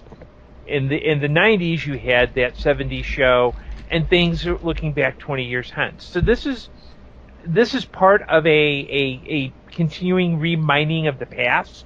So, like it or not, and I think it's a little overdone, because I'd much rather you go and find stuff that maybe didn't succeed and revive it, rather than, because what fool asked for a Coach revival? Yeah. Right. Who amongst you? Yeah, you know what? I blame John for this. I am blaming John Wilson for because I never watched it because it was just a dumb, stupid sitcom from the '90s. Oh, and now they've God. announced Full House is going to be a revival. Like, really? What? Do we really need John Stamos on our television screens? Oh, I hadn't say heard no. that. Stop this now. Wow. Stop the insanity. I agree. It's a lack of creativity in Hollywood. Honestly, that's all it is. By the way, I'm trying to get John back. He's telling me to try it, but I don't think he's seeing it on his end. As far as I go, I tried to get into X-Files several times over the years. I would jump in, catch a few episodes here and there, and it just, for whatever reason, it would not stick to me. It was so slow and deliberate for me personally, my own taste, that I just could not get behind it. And I watched both movies. I watched several episodes, enough to know the premise and enough to be familiar with the characters and all this stuff. So it's not like I'm coming in cold saying, I hate the show either. I think all three of us come from a point where we do understand the show and appreciate it at varying degrees, parts of it. So, but I agree, it's time for it to say goodbye for forever. And it's fine. It's a 6-issue thing for the fans. That I have no problem with that. If they're trying to revive it and go forward, I say we already kind of did that with Fringe, and in my opinion, better. So yeah, agreed. So, and please, 20 years from now, do not bring Fringe back. Okay, please, don't go there. All right, just do something different. Always. Yeah. Okay, back to comic booky stuff. Yeah, absolutely. Suicide Squad is going to have Killer Croc in it, which I think is kind of awesome if they do it right. Whatever you think about the Suicide Squad movie, obviously we've got mixed feelings about it, especially with the Joker being in it and all that stuff. But I'm not even going to try to pronounce the actor's name. No. I would totally butcher it. He was in Thor: The Dark World and Lost. Familiar actor, popular African American actor, very, very gifted. Yes. And has a very ethnic African name, which we would, three of us, brutalize. I can't remember his... Read the show notes, people. Yeah. Read the show notes. I can't remember his character's name in Lost, but I know I love the character. Right. So he was the brother to the priest. Yes. So, he was excellent. He's a gifted actor. Yeah, fantastic actor. And he's a huge guy too. So right. He's great for Killer Croc. So I hope they do the character justice. Now I see here we go again with the differences between what Marvel's been doing and what DC's done. Mm-hmm. All right, because this is obviously for the Suicide Squad movie, but at the same time we've had the Suicide Squad popping up on Arrow this past season. Yeah. And in the last episode, spoiler alert, people, but Deadshot is dead. Yeah. All right? And he's going to be in the Suicide Squad movie. Right. And I'm like, okay. So. Yeah, I think DC made this statement not too long ago that they were keeping everything separate. Their movies, their TV, their animated, their comics, everything is its own thing, and there are different takes on all these. And it's very confusing because you're going to have two Flashes. Right. You got a very popular TV show, and then you're going to put a completely different actor on TV. I mean, not in the theaters. It is very confusing, and I don't understand the logic behind that. I get, keeping your animation, your comics different than your live action media. Mm-hmm. But right. it only makes sense to keep your live action media on the same. And it was the same thing when Superman Returns came out. Everybody was like, why not just do Tom Welling? Why not go that route? Right. Yeah. And here's the thing. I mean, who was it? This was probably Didio. All right. But somebody at DC, is now famous for being quoted as and try to understand the logic here. Right. Basically, Marvel has proven what it's doing is a huge success. Mm-hmm. All right, it's set a template. It's set. This is how we're gonna do movies and films and put them together. Blah blah blah. They make bazillion dollars. It's a success. Didio is quoted as saying, "We're not gonna do what Marvel does." Yeah. I'm like, of course not. We'd much rather flop, of course. Yeah. If I can take a bit of wisdom from what Didio says. The main issue with what DC's doing is they're saying, oh, okay, Marvel is earning billions of dollars with movies, so we got to jump there, and we got to get our products out. Yeah. What they would do if they were smart is, you know what, we know Marvel, Marvel has to fund multi-million-dollar movies for a fraction of the cost. We're going to win the TV war. So you don't want to necessarily do what Marvel's doing. Part of the advantage with winning the TV war is that when you have multiple outlets, multiple revenue streams, and you can actually get a halfway decent return on investment. Hello? Yeah. I think John is with us and he's making noises. And so, like, for example, first season of House of Cards is now available for purchase on Google Play after being on Netflix a while. Mm-hmm. So there's the potential to actually distribute this stuff.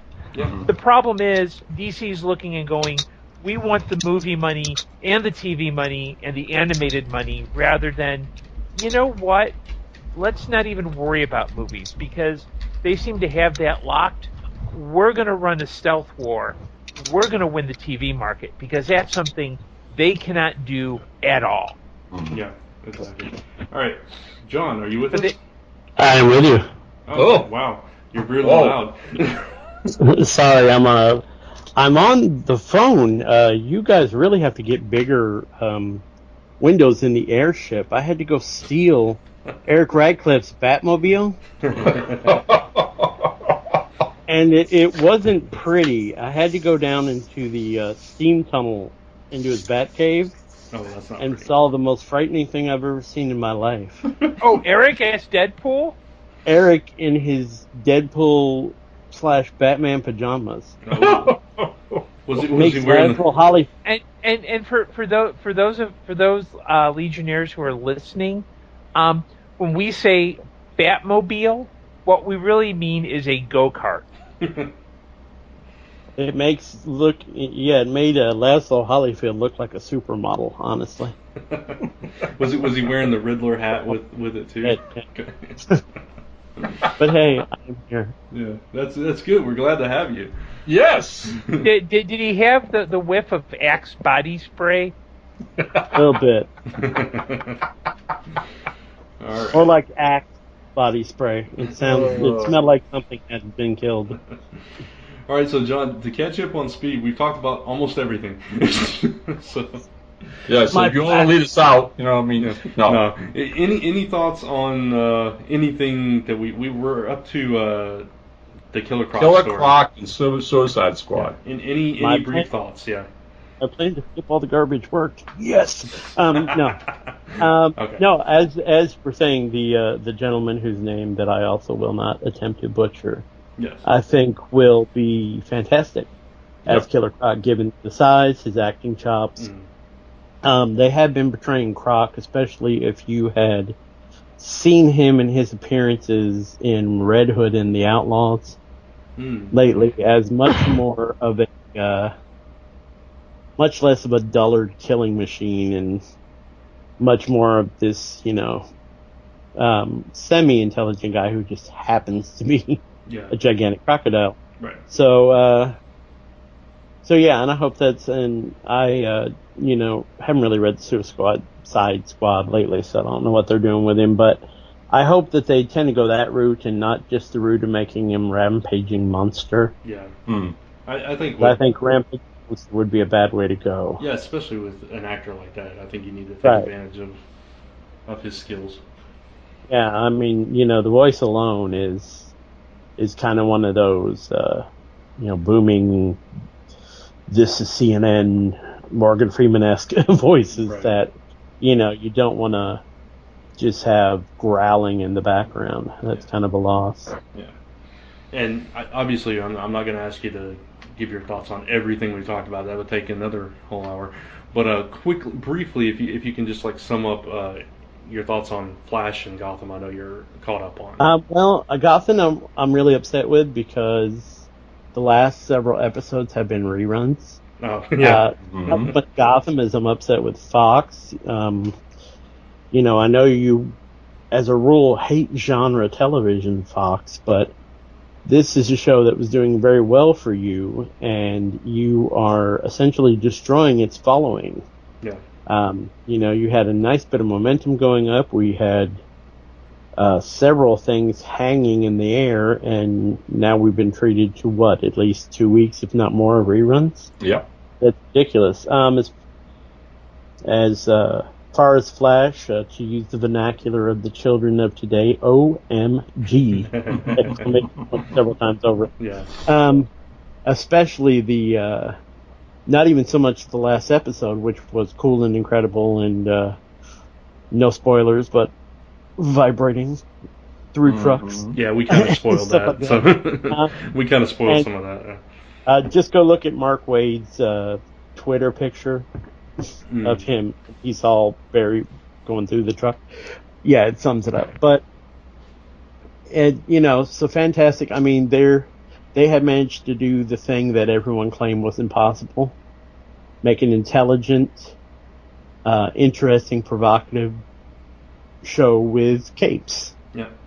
You know, with the superhero costume on. Right. And that most recent thing that they put out, I don't know if you'd call it a trailer or a teaser or whatever.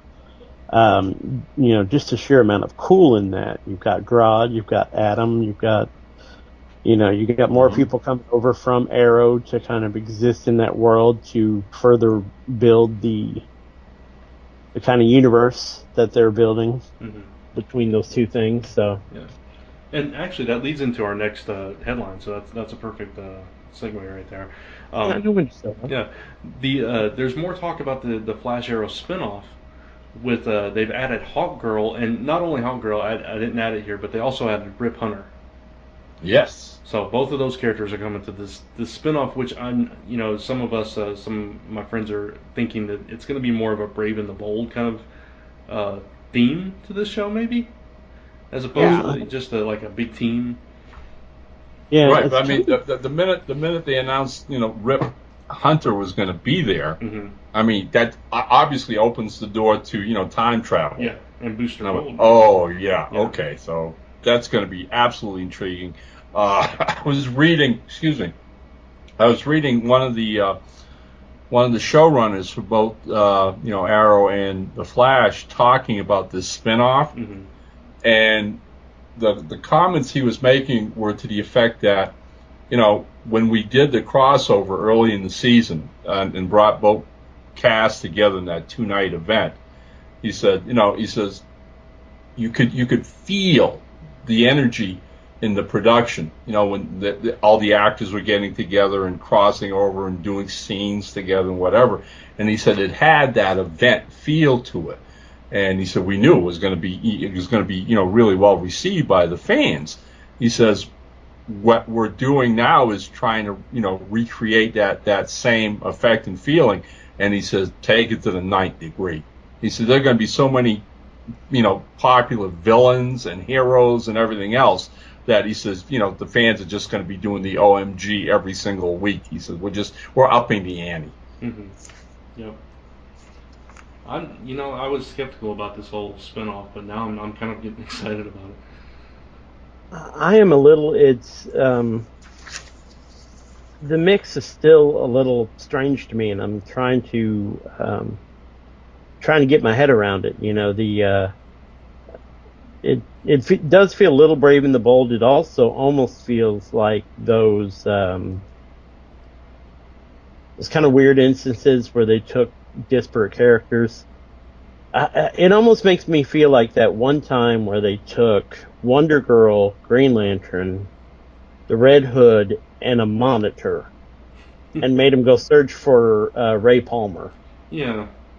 It's such a weird mix of people that you wouldn't necessarily think of as together. Yeah. But here's my thinking about this show, and this comes from a very offhanded comment, is that one of the producers said that this show will have, and I'm paraphrasing here, but it's like any good team up media, whether it's The original comics are Ocean's 11. And I find citing Ocean's 11 is an unusual reference, but I'm wondering if this is going to be more like a, quote, like a Mission Impossible style series with time travel. Well, see, one of the things, Gordon, think about this for a second, because as we're talking, this is what the pieces of this puzzle I'm putting together in my head mentally, because when they first announced this, all right, and we had talked about it in our last episode of whether it was accurate or still a rumor or whatever, one of the actors they mentioned was the original young lady who played Black Canary. Mm-hmm. And remember, there was that quandary amongst us going, well, how could she be in it? She's dead. Yeah. And then I'm going, well, wait a minute. She's not dead in the past. Right. So now if you've got Rip Hunter and you're going to be using time travel, oh my God, the original Black Canary. That's true.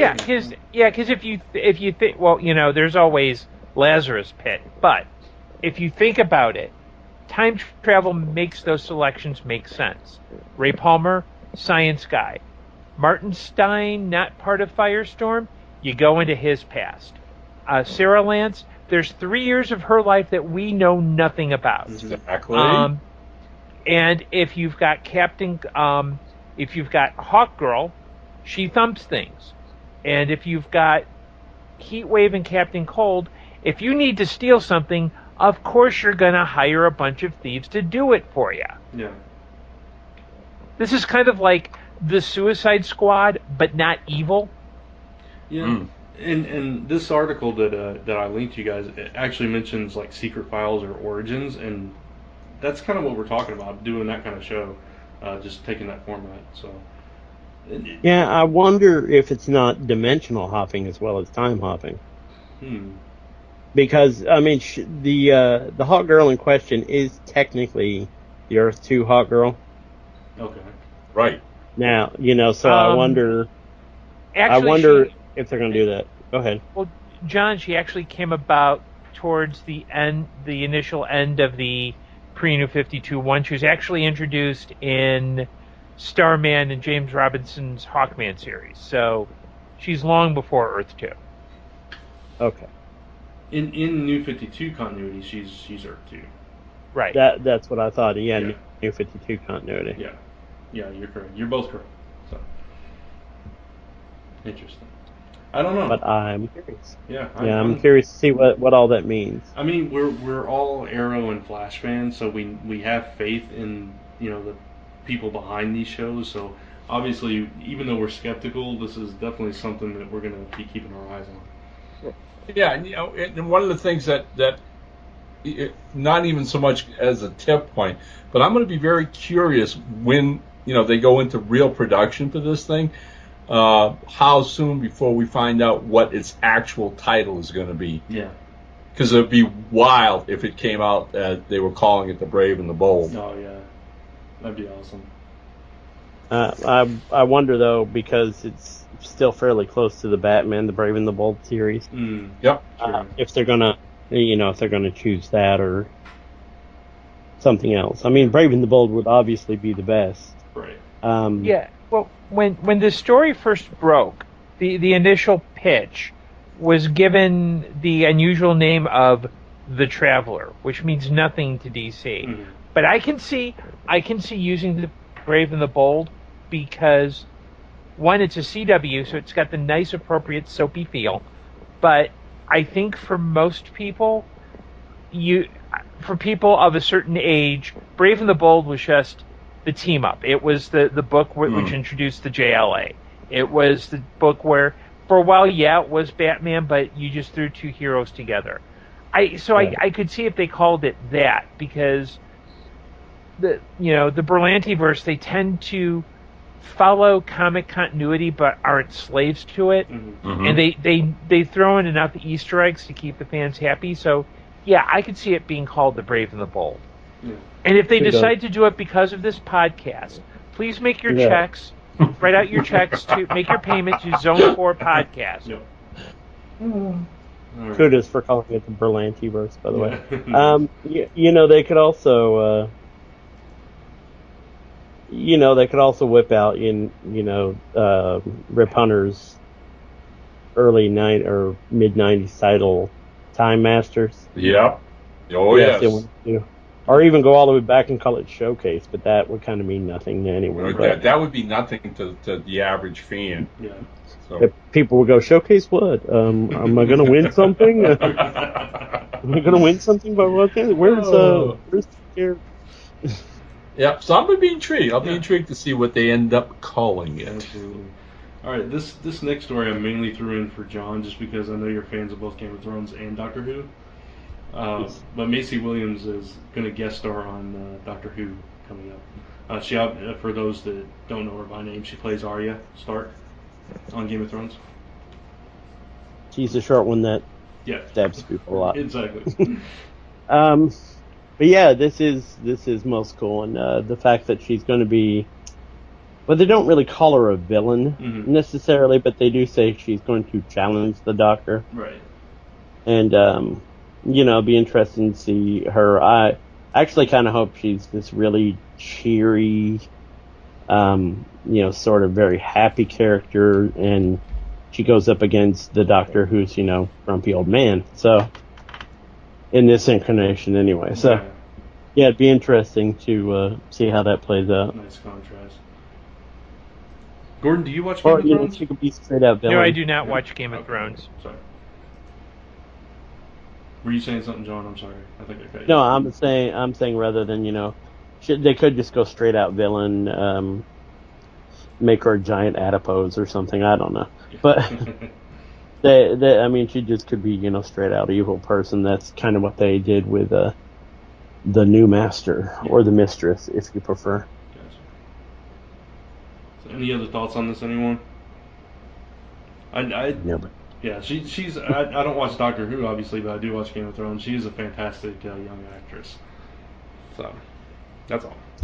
It's good that she's breaking out because Arya is one of those kind of Arya Stark is one of those kind of roles that could stick with you well beyond its time. Yeah, exactly. She could definitely get stuck with that and not do anything else, and that would be bad because she obviously has some significant acting chops. Yeah, definitely.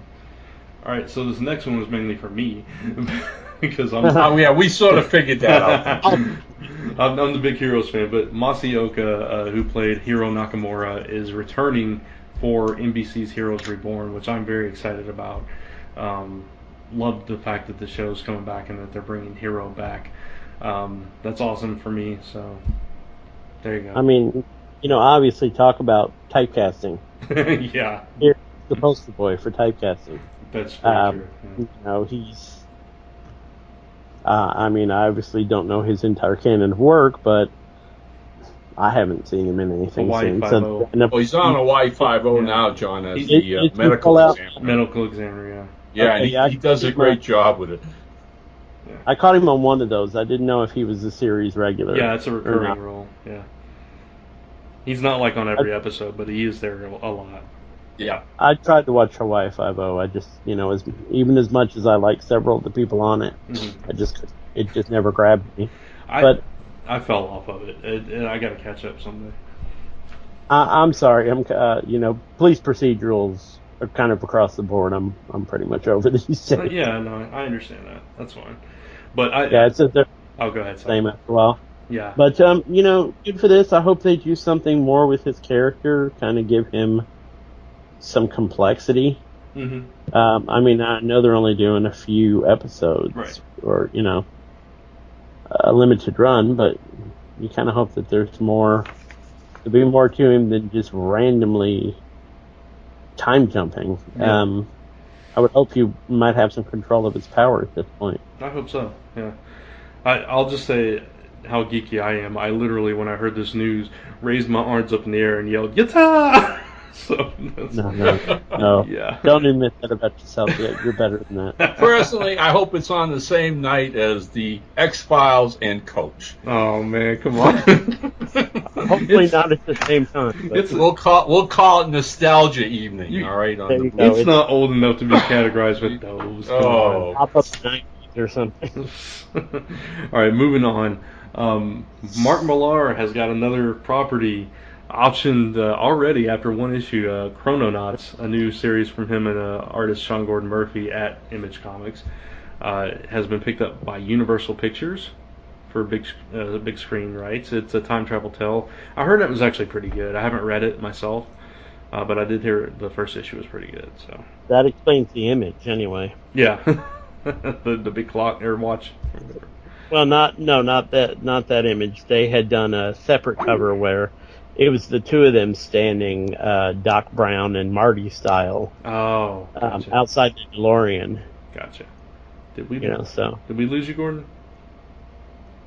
There he is. Okay. You back, Gordon? Yeah, okay. I'm here. I have no idea what just happened. Okay, cool. But yeah, but you guys were raving about Kingsman: The Secret Service, so I mean, this is just another.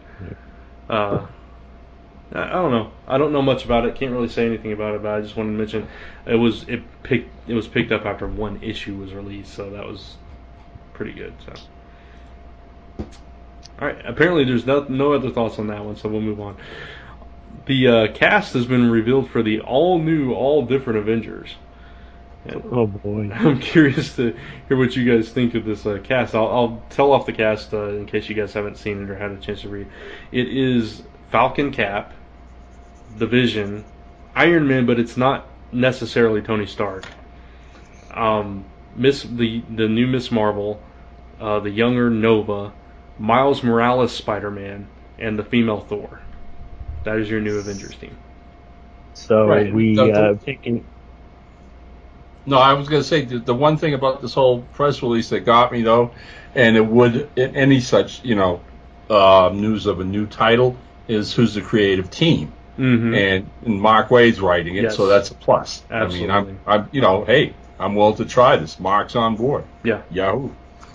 Yeah, that's honestly the only thing that makes me want to try it. Yeah. Because otherwise it looks like, oh look, we're putting every new character we have on a team. Exactly. That's very true. And I will say this, John, it is a free comic book day book, the first issue. So, Good. So you can check it out for free. It would, I'll pay money for something Mark does. But, true. Yeah. But other than that, honestly, it's. And I guess it's cool that they're fighting the radioactive man, but it seems unlikely that they build. I mean, Falcon is a longtime hero. Yeah. But it seems unlikely they would build a team with one veteran and just a whole lot of new guys. Well, I know Miles has been around for a while. Well, not just Miles. I was going to talk about Miss Marvel because Mark Waid is also writing S.H.I.E.L.D., obviously. Yeah, I knew that. And Miss Marvel popped up in a recent issue of that, and he had Coulson's character say, "I'm keeping an eye on you." So it kind of makes sense that Mark Waid would carry her over, at the very least. Putting aside all the others. Obviously, right. You got your trifecta there with Thor, Iron Man, and Cap, so you have these versions. That makes sense to me. Vision, I'm not sure which version of the Vision this is. So, Nova and Miles probably are simply there just because they're popular. Right. Honestly. Or, for potential banter, comic relief. True. Yeah. We're kids, and how cool is all this sort of stuff? Right. Honestly, with Vision, he doesn't really look like any of the previous incarnations. Yeah. Even the Young Avengers incarnation, he doesn't really look like any of them. So yeah, it's hard to say if that's even the Vision that we know, quote unquote. Right. Yeah, and I have not been reading the Avengers books. They haven't appealed to me at all.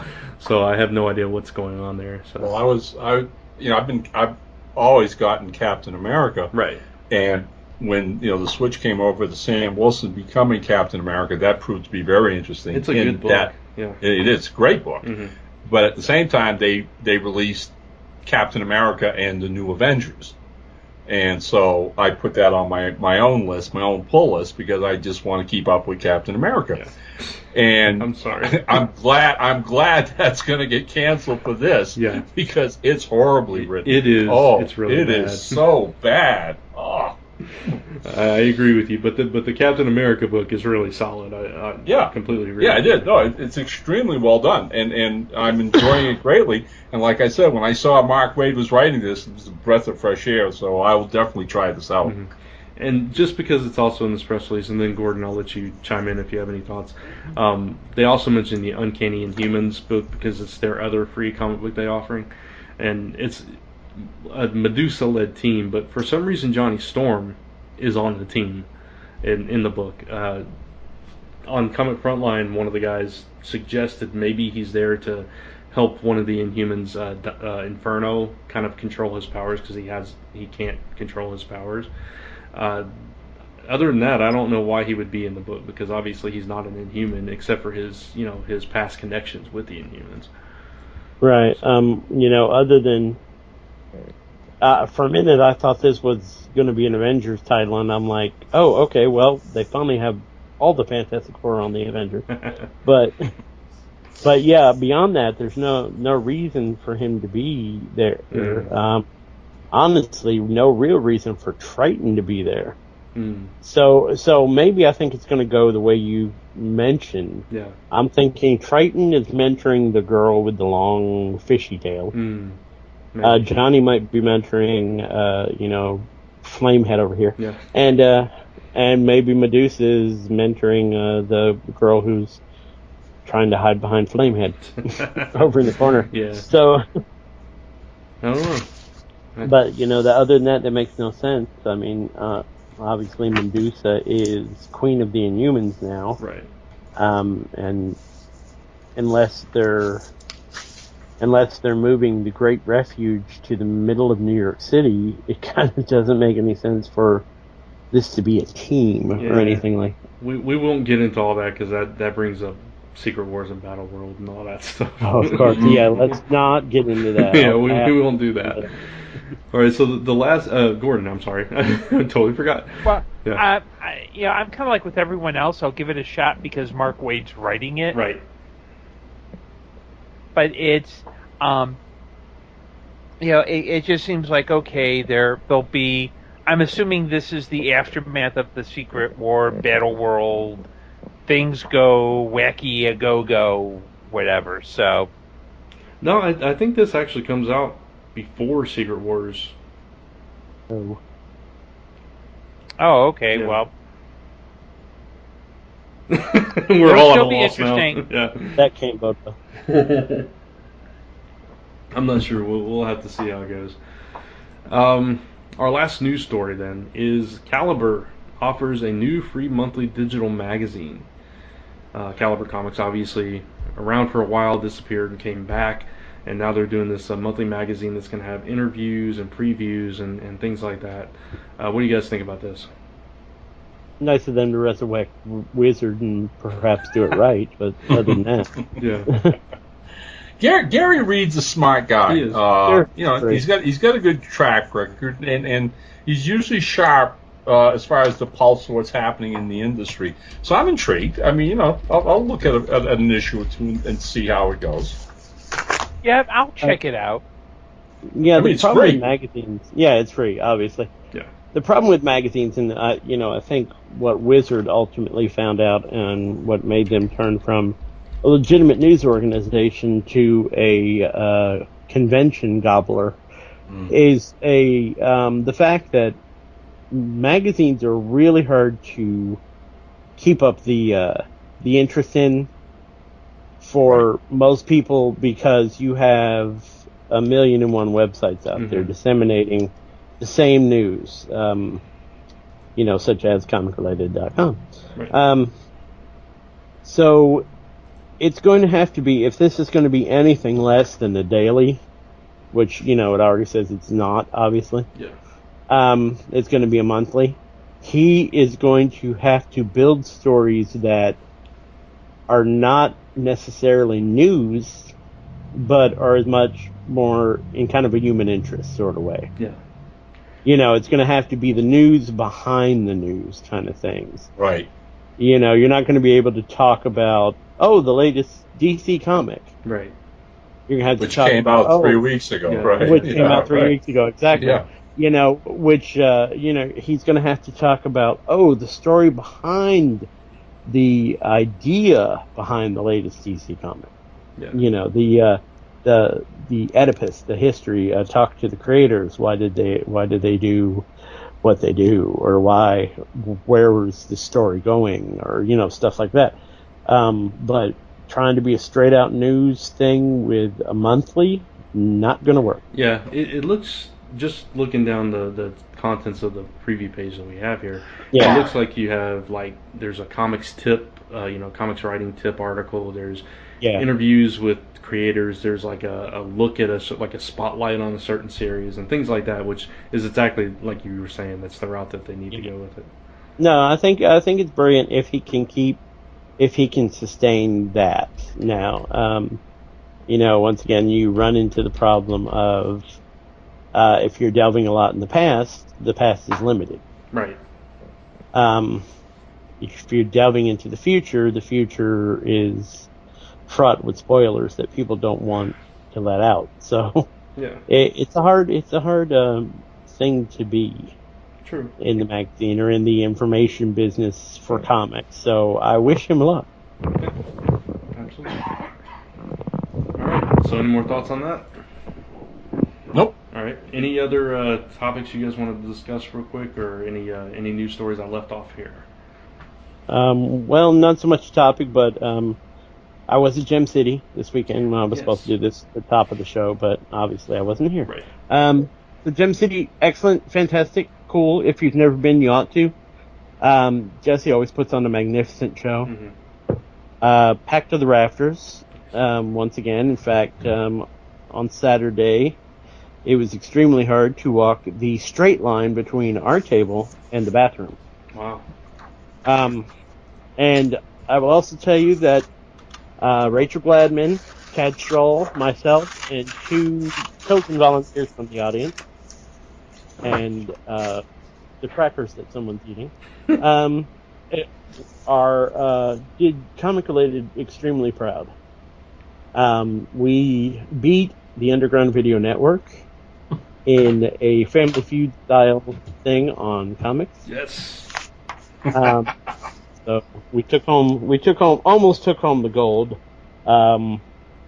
Didn't quite make the full round because I was generous and let other people do it. But we didn't quite make the full 200 to win whatever. Oh, no you didn't prize. win the speed round? Okay.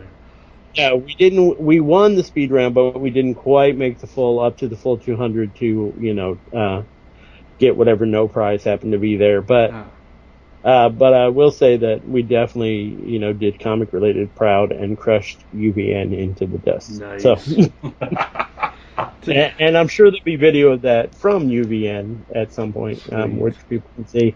Plus, I'm running galleries of photos, and so is Chuck all week long. So. Definitely go check those out. Awesome. Very cool. Glad to hear it was such a good show. Yeah, it was a great show. Like I said, really packed, really cool people there. The aforementioned Mark Wade kind of made a stealth appearance. Nice. I wasn't supposed to be there. He and his wife, Christina Blanche, kind of made a stealthy appearance at the show and showed up on some panels and stuff. So very cool. Awesome. Yeah, I didn't think he was going to be there, so that's cool. No, he wasn't. He wasn't planned, or if he was planned, he wasn't necessarily mentioned. Right. But yeah, he was there briefly, at least for that part, and he was at a table for about 5 minutes, but cool. Didn't so much stick around. Yeah.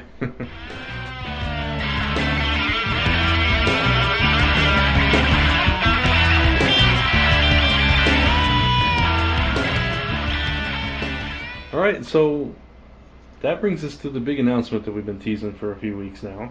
And for that, I'm going to bring Chris Ventura on to the call. I have no idea what you're talking about. No. Hello? Hey, Chris, how you doing? Hello. All right, we're about to make this big announcement. Okay. Any idea what this announcement is, Chris? I really don't know. I have no clue what this announcement is. John, I have no clue. I mean, I feel like I should know this for a while, but I have no clue. No, completely blank on this. No, there was no gun pointed to my head. I wasn't paid off not to say anything. All right, so let the suspense die, and we'll just let the cat out of the bag. Brand's gonna pay everybody who's on Zone 4. Yay! All right, bravo! Don't be promising that. We got a large You get cast. $10 every half hour. Jeez, man. No, all right. Oops! I'm sorry, that was for episode 400. Uh huh. Yeah, no. He's going to start a Kickstarter to do that Yeah, now. exactly. All right, no. So the big announcement is, all right. Lisa and I were talking about basically our careers, and we were looking at. Okay, we love doing what we do. No complaints there. You know, she loves coloring. I love lettering and all that stuff that we do. But we were looking at everything, and we were like, we want to do more. We want to we're creative people. We want to put our own stuff out there. We've tried other channels to get that done and everything. So we decided to start our own studio, and it's called Last Ember Press, and we are debuting officially at Derby City Comic Con.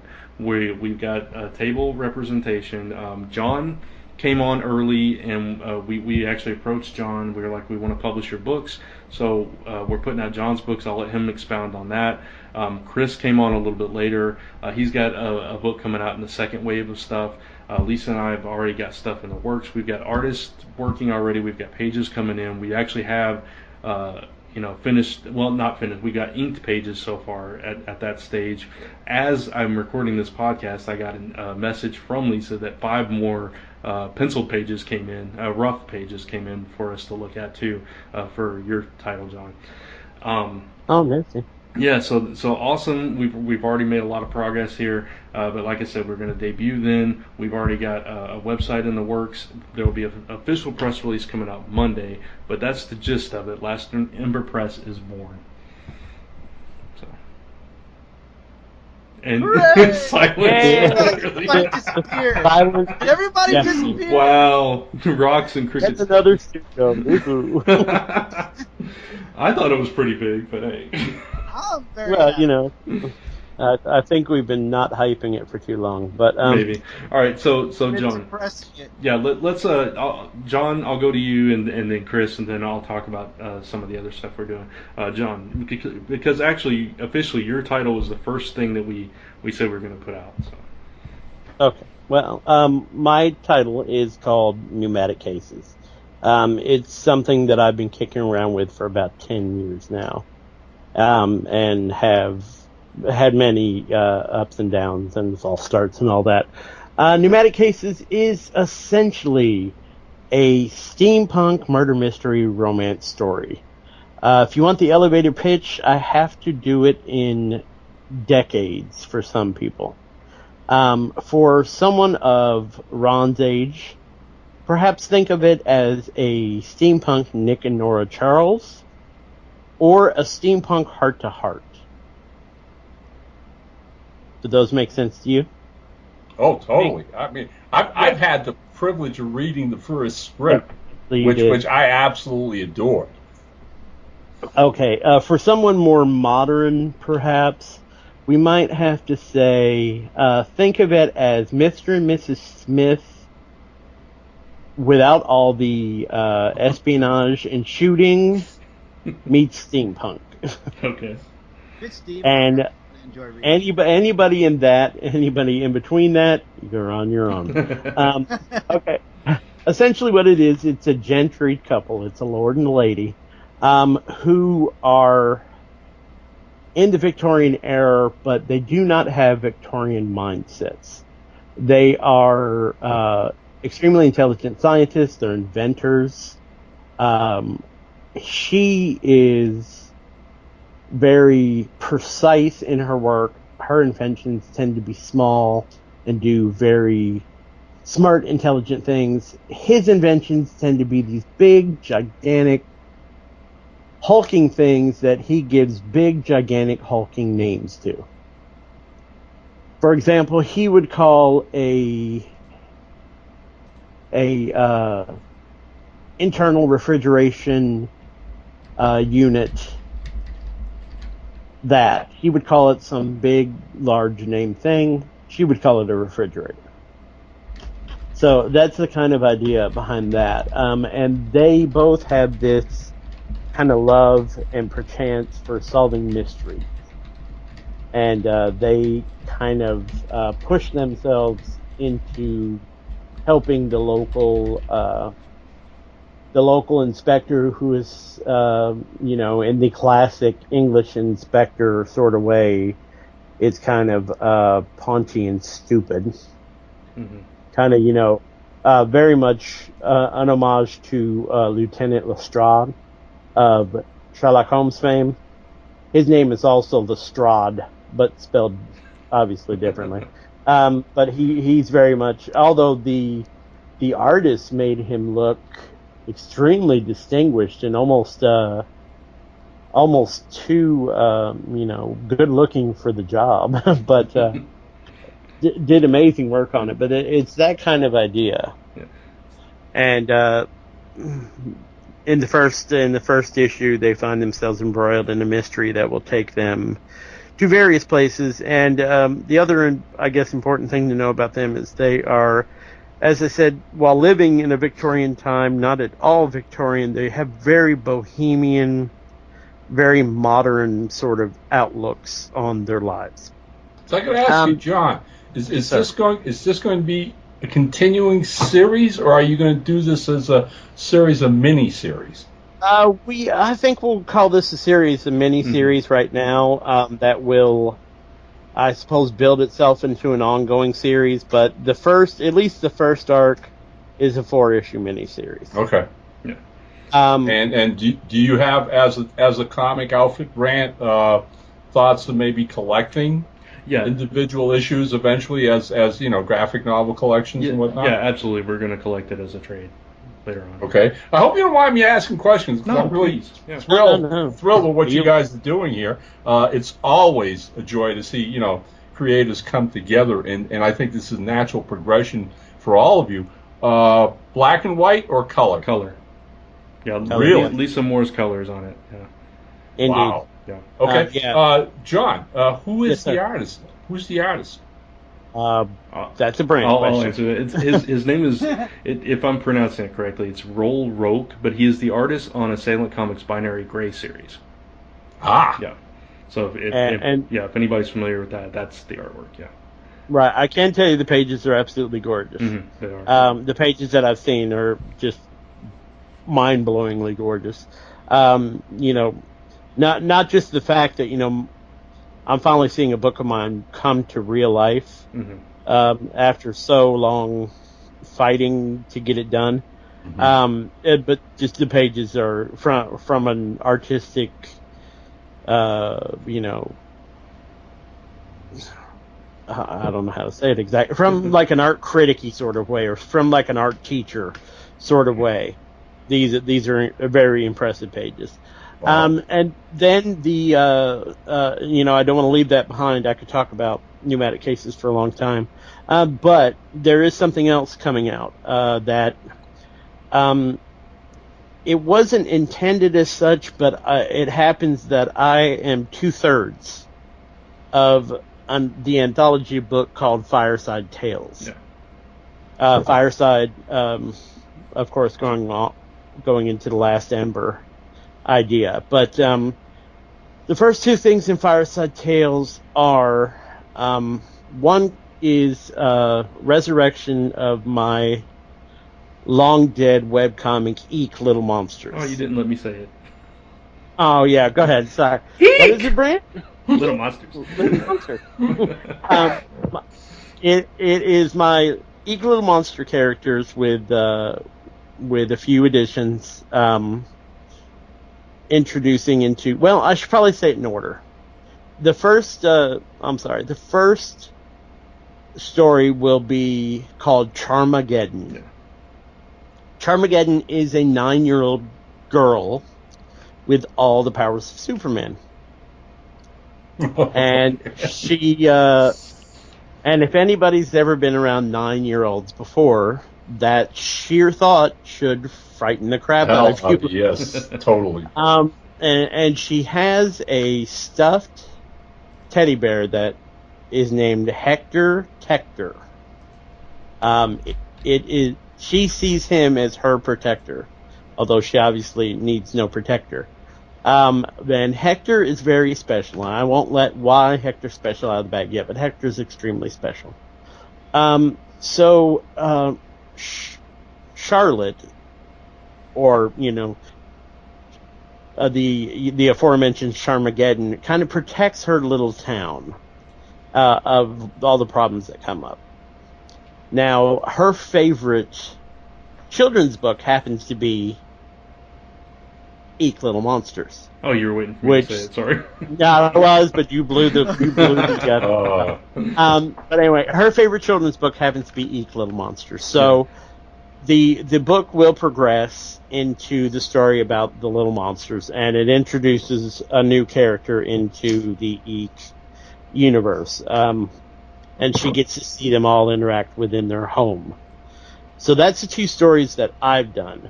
Now, the third story that I guess you can sort of say that I at least partially came up with the idea for. Yeah, it's called. Yeah, go ahead. Yeah, no, I would say it's kind of equally Brant and my baby, Mm-hmm. although I'm really pushing for Brant to write it. It's called Tin Town. Yeah. And you know how in every large city there are sets of streets that are certain things. Like there's always a Chinatown in a big city. There's always like a Little Italy, or several streets that are kind of the Russian area of town. Well, in this particular thing, Tin Town is the cartoon that all the little monsters love to watch. And Tin Town is the street in the big city where all the robots live. And you want to continue? I'm sorry, what? Do you want to continue? I'm sorry, I was about to jump in and cut you off. I'll continue the premise, and then you can take it from there. Okay, fine. Now what happens in the first issue of Tin Town is that someone leaves a human baby in Tin Town. Yeah. And the family that lives at this house decides to try to raise this human baby, even though they know nothing about raising a human child, and hiding it from the rest of their neighbors and authorities and things like that. So, that's essentially the anthology, and one story kind of flows into the next. Mm-hmm. So, and take it from there, Brant. Yeah, each story is 10 pages, so 30-page book, 32 with whatever content we add in there, because it has to be multiples of 4, but 30 pages of story between the three stories. But Tin Town, if anybody's familiar with the 80s sitcom Small Wonder, just think about that in reverse. That's kind of where we built the concept off of, and we just brainstormed one day on Facebook and threw out these ideas, and that's kind of how that came about. But no, I mean, that's like the two titles that we first started with, and then Lisa is also bringing in her fairy stories, which is almost complete. I think all the art has been done for a while, and it's mostly flatted, so it's near completion. I think so. I had lettered several pages a while back as well. So, and for anybody that's not familiar with that, I'll let Lisa talk about that at some point in the future, because I don't have the synopsis of that in front of me. And the only other book that we're planning on having at Derby, if everything falls into place, is a story based on basically the avatar or icon for the company, which her name is Ember. And she's a girl with fire-based powers, but it's a history kind of thing. It goes back into the story opens up with like a flashback to medieval times where there was a character just like her, and then it fast forwards into modern times where she's the last of this being that gets these powers, and it ties into a concept that John actually came up with some of his books, which I'm not going to give all away at this point, because we'll elaborate on that in the future. But it's basically going to be a teaser comic. It's going to be like a 16-page thing, just to introduce people to the world of Ember, because we're basically going to have we're going to have 3 distinct divisions eventually. We're going to have the Emberverse stuff, we're going to have our all ages stuff, and then we're going to have create our own stuff like pneumatic cases. So they're going to be 3 separate things, but we're going to try to give something for everybody, so everybody can enjoy it. I gotta ask, Grant. Yeah. Is there a chance we're going to see Wannabes come back? Wannabes is definitely going to come back. I've got the artist. He keeps waiting, asking me, what's the next step and all this stuff. We're still thinking Kickstarter at this point. And again, if things fall into place, I'm hoping to have a Kickstarter in place that ends on Derby weekend. So that would just kind of be perfect for me. So we'll see what happens if plans go out in the next few weeks. I'll make an announcement about that. But Wannabes is definitely going to come back, starting from scratch. Issue 1, new artist, rewriting the story, taking out all the dated stuff, and just kind of rehauling the concept. And I wanted a fresh start with Wannabes this time around. Mm-hmm. So, right. Yeah, but we'll definitely be doing that. And then Chris is going to have a book coming out in the second wave of titles. And Chris, I know you want to go brief because Chris and I are actually going to expound on this in a segment that I'll add into the show after this. But if you want to go briefly on it. Briefly, it's a story I started writing since I was a kid, and obviously the reason it's coming out in the second wave is because I'm literally revamping the entire series. I'm starting from issue 1, and I'm using my old series as kind of an outline or a guideline, and I'm just revamping everything. Certain character names I'm changing, certain situations I'm changing. I will say it is a hero book. There are heroes, there are bad guys. Definitely involves superpowers. I will say that. Anyone who's familiar with Epic Story, which is a series I wrote for mine and my brother's YouTube channel, Brooklyn Boys, Epic Story is we don't have special effects, so deal with it, and we're changing the story a little bit, kind of shorter version of the story. So right now, I'm just about finished with the first issue. The hardest thing is starting a series, I will say that, because of origins and whatnot, but hopefully once issue 1 is done, I'll be moving forward really quickly onto the next couple of issues. It's going to be an ongoing series. I'm talking with an artist right now. I can't pronounce his name. Once again, Brant's going to have to help me with the pronunciation of his name. But I was also interested in the artist that John has to do one of my books. And also, I have a couple of other ideas, a couple of other stories I sent to Brant that he liked a lot. One I pitched him recently that just hit me, involving superheroes and relationships. I'm sure, Brant, you remember that one. Yeah. He thought it was hilarious. So a few ideas are on the table right now, but I'm going to see. Me and Brant want to work on one of them. Again, I'm staying brief on that. We'll talk about that in the segment.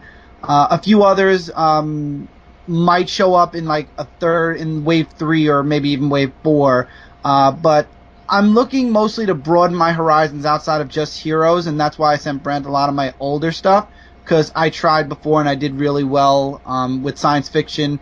I might reach out into horror a little bit, but I have a lot of stories in outline form right now, but my main story hopefully will be ready. I'm hoping that once the script's done, Brant will look it over, help me out a little bit, and then the comic will be out probably end of summer, beginning of fall. All right, and I know it sounds like we're doing a lot of stuff already, and we haven't even officially launched, but we are really pacing ourselves. For the launch weekend, we had a specific set of titles we wanted to get out. We definitely want to get Pneumatic Cases, the Ember teaser, and if everything goes according to plan, the Fireside Tales. So you can look forward to those at Derby City. Beyond that, we're trying to pace ourselves, and it'll be gradual releases. But we have a lot of other stories we've been talking about behind the scenes too. Lisa and I have come up with a webcomic idea that we want to do in the future. There's a story that I'm resurrecting and kind of retooling, set in a fantasy world. And there's a book that Chris and I or an actual short story thing, a sci-fi thing that Chris and I are working on as well. So a lot of stuff. That was one I had only one page on. Yeah. When I showed it to you. So a lot of stuff to come from Last Ember Press, and the website will be up soon. Like I said, it'll be lastemberpress.com. We do have a DeviantArt page, and we'll have a YouTube channel, Facebook page, and all that stuff. And like I said, Monday there will be an official press release with some imagery and some more details about that. Yeah, more work on our elevator pitches, we promise. Yeah. That's more like a trail up the mountain pitch. Pitches, but yeah. Hike up the Well, mountain. hot dog. And guys, I would be willing to provide you with some pro bono consultation around that. Oh, well, thank you. Yeah, absolutely. Thank you. Normally, I'm I charge an arm and a leg, but I know you guys don't have money yet, so. Much appreciated. We'll talk definitely after the show. Actually, we're using all Brant's money for this. Yeah. But no, Now, John, you do realize that by using money, we all know you're taking Brant's money and you're gambling, and that's not cool. Not a good financial strategy. Yeah, it's perfect for me because it's not my money. I'd put my money down on John's book. And honestly, you can ask Brant. I'm not excited yet. Yeah. John is very. It's kind of a running joke. It's funny, John. When John first saw the page, it was the character designs.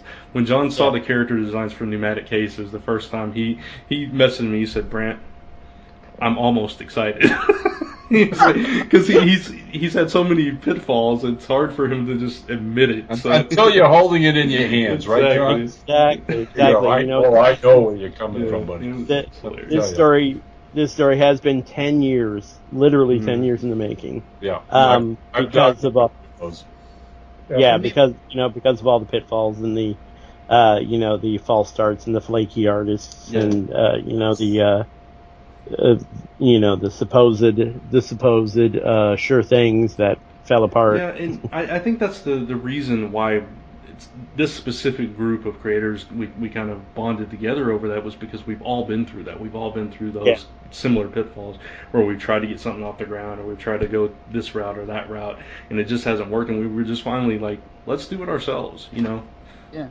This has been a dream of mine since I was 15, 16. I started writing when I was about 13, and then I really started wanting to make comic books around when I was 16, and I never had the opportunity. When Brant came to me with this, it was like a dream. Seriously, it's like a dream come true. Like, it's been almost 15 years since I started writing, maybe more, and now for it to actually finally amount to something, I'm almost excited.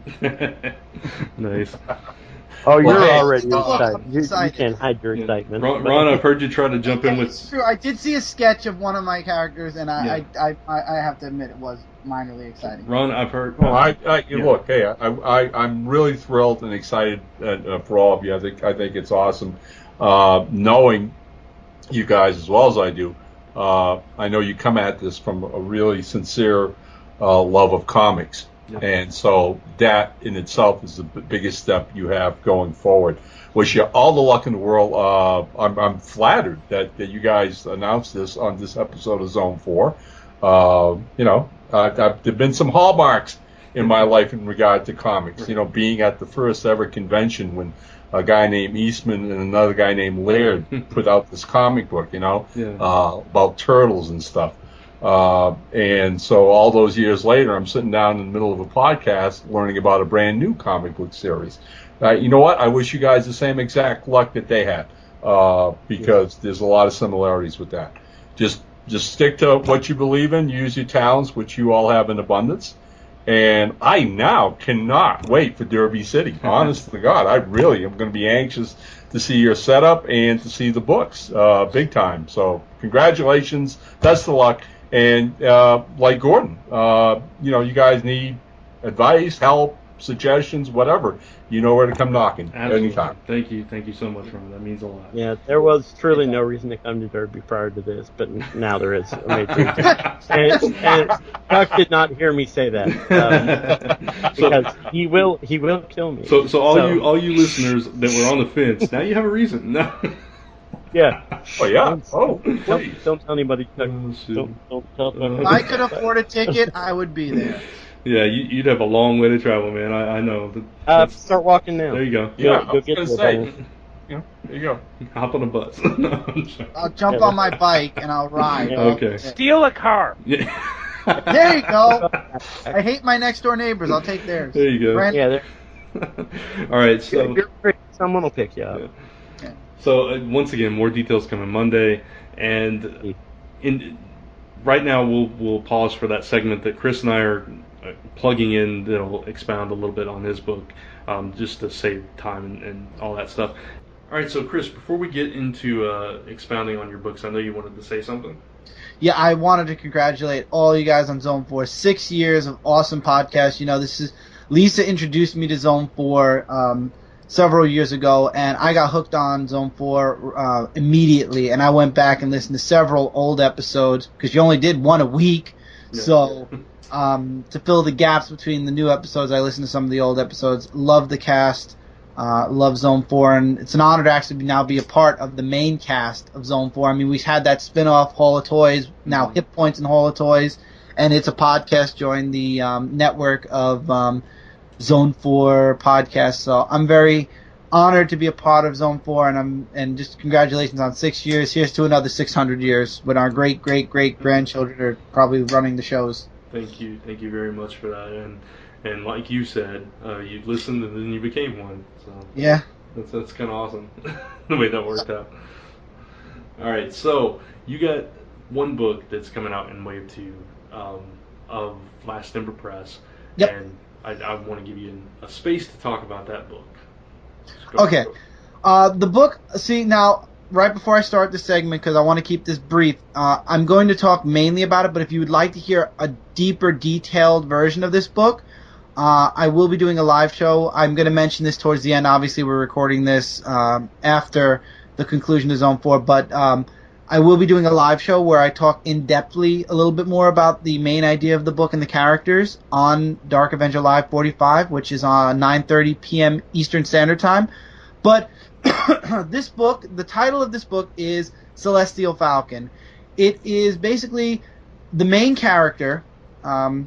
He believes that there's something more to life. No matter what he's gone through in his life, he feels like there's something more out there. And we find out that there is something more out there. And there's an actual twist to his life.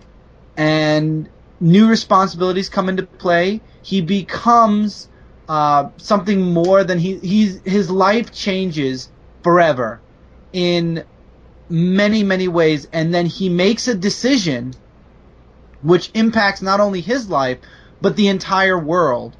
And from that decision, from that choice that he's made on, he becomes the world's, at first, sole protector, and then later on he's joined by other...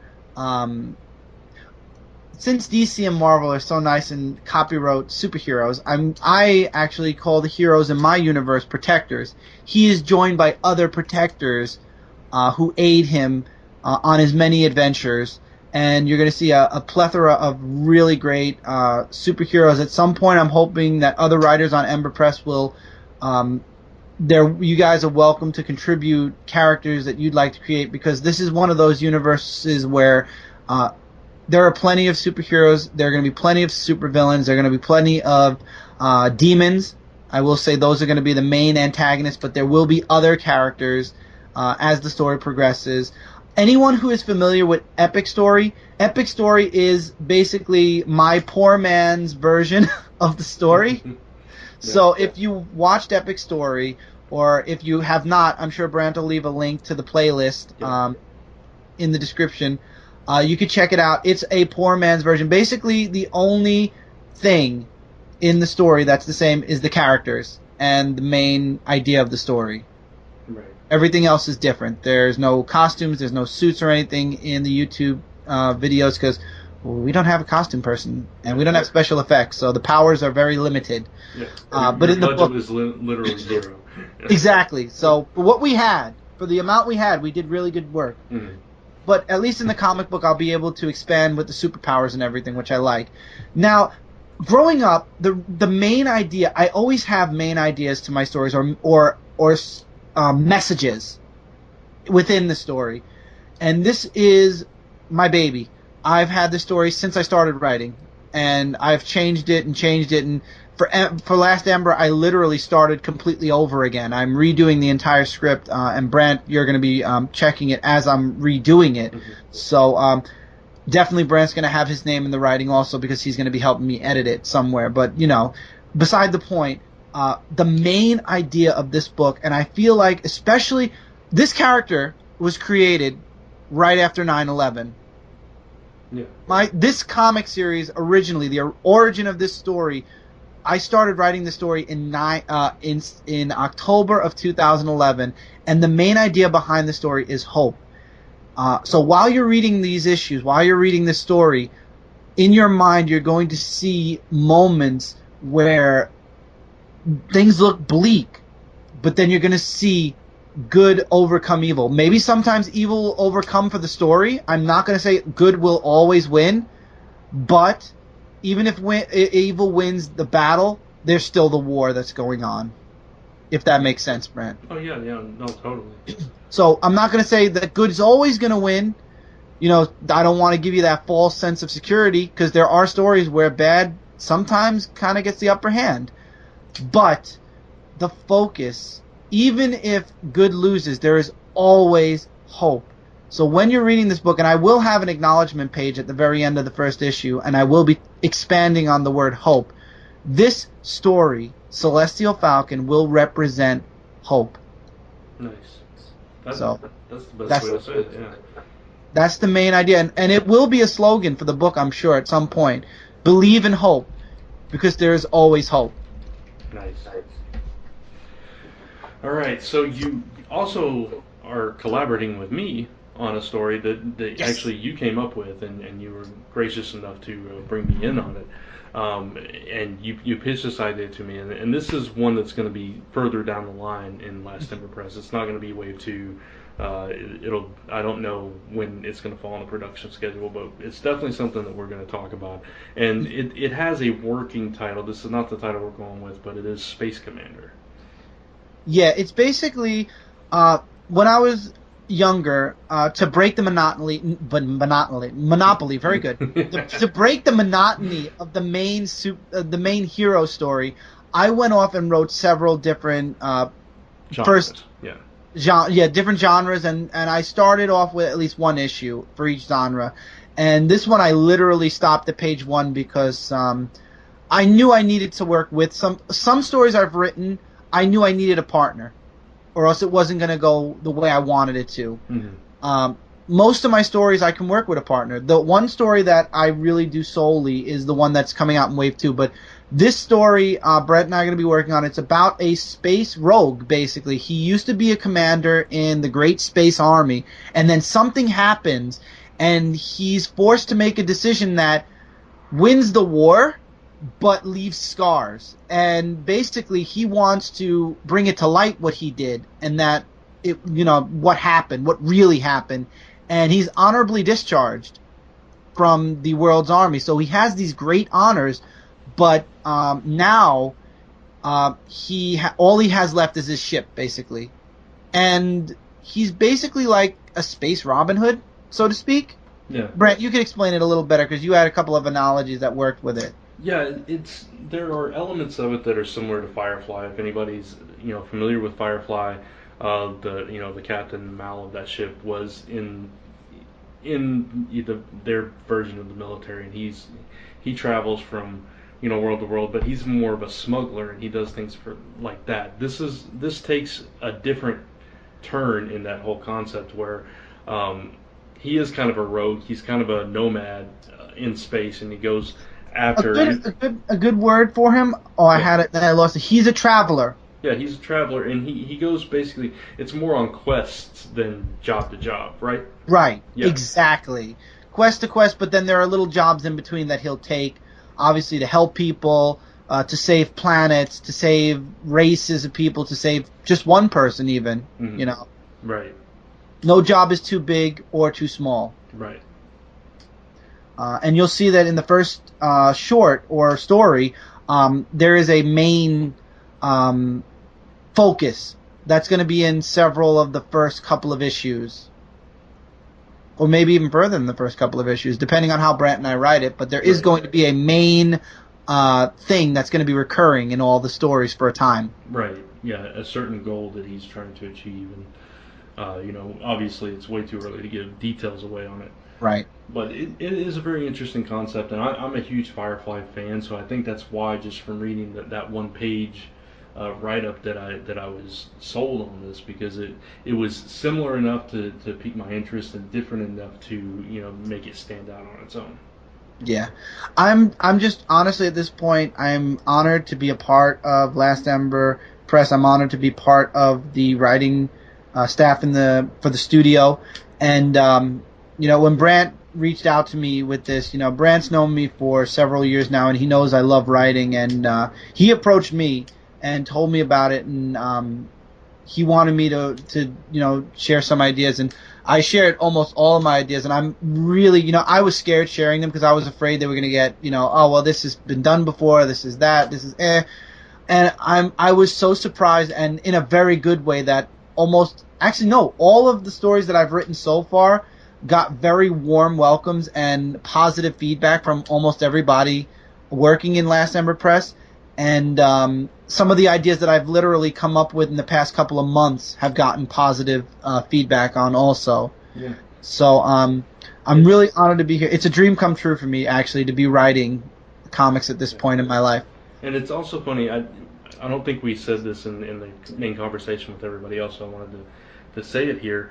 It's kind of funny the way that the four of us work is we are constantly riffing off of each other and building on each other's ideas and kind of improving them, or giving them a different spin. And it's the funny thing is, before we started recording this segment, John, Chris, and I were just talking about ideas, and we were tossing things out there, and we came across several ideas where we were just like, oh no, you can do this and you can do that, and oh well, we could all do this one together, and it was just this kind of this creative burst of, I don't know, ideas, and that's what, when I was younger, I always dreamt, and I knew it was never going to happen, but now it is. Think tank, that's the word I was looking for. A writer's guild. I call it a writer's guild, really, where all the writers get together and, pass around ideas around the table, and, we're all going to be working in the same potential universe. Mm-hmm. While in different universes, we're going to be working in the multiverse of Last Ember Press. So it is good to have ideas bounced off of everybody, especially if some characters are in the same universe. Yeah. And, like I said in the main announcement, there will be titles that tie into each other, and there's going to be stuff that's completely separate. There could be multi-world crossovers. I wouldn't mind my characters being in any world at this point. Yeah. I wouldn't mind having wannabes show up at some point in my book. Yeah, I mean, really the sky's the limit with everything that we're hoping to do and hoping to achieve through it. But it's just cool. What I was trying to think of was think tank. It was just a brainstorming think tank between us, and it's kind of cool that these seeds of ideas can birth into something that can be really special down the line. Which I'm not going to give those things away, but there are a couple of gems that we have in the pipeline that could be something really cool. And I'm hoping that while John does have a predominant wave one, I'm hoping, my goal is for one wave of books to be a lot from me, because I have a lot. I love writing, and I love themes and stuff like that, and having, like I said, like Hope being the message on the inside of my story, my first story. I love having subliminal messages in all of my stories, positive ones, of course. Right.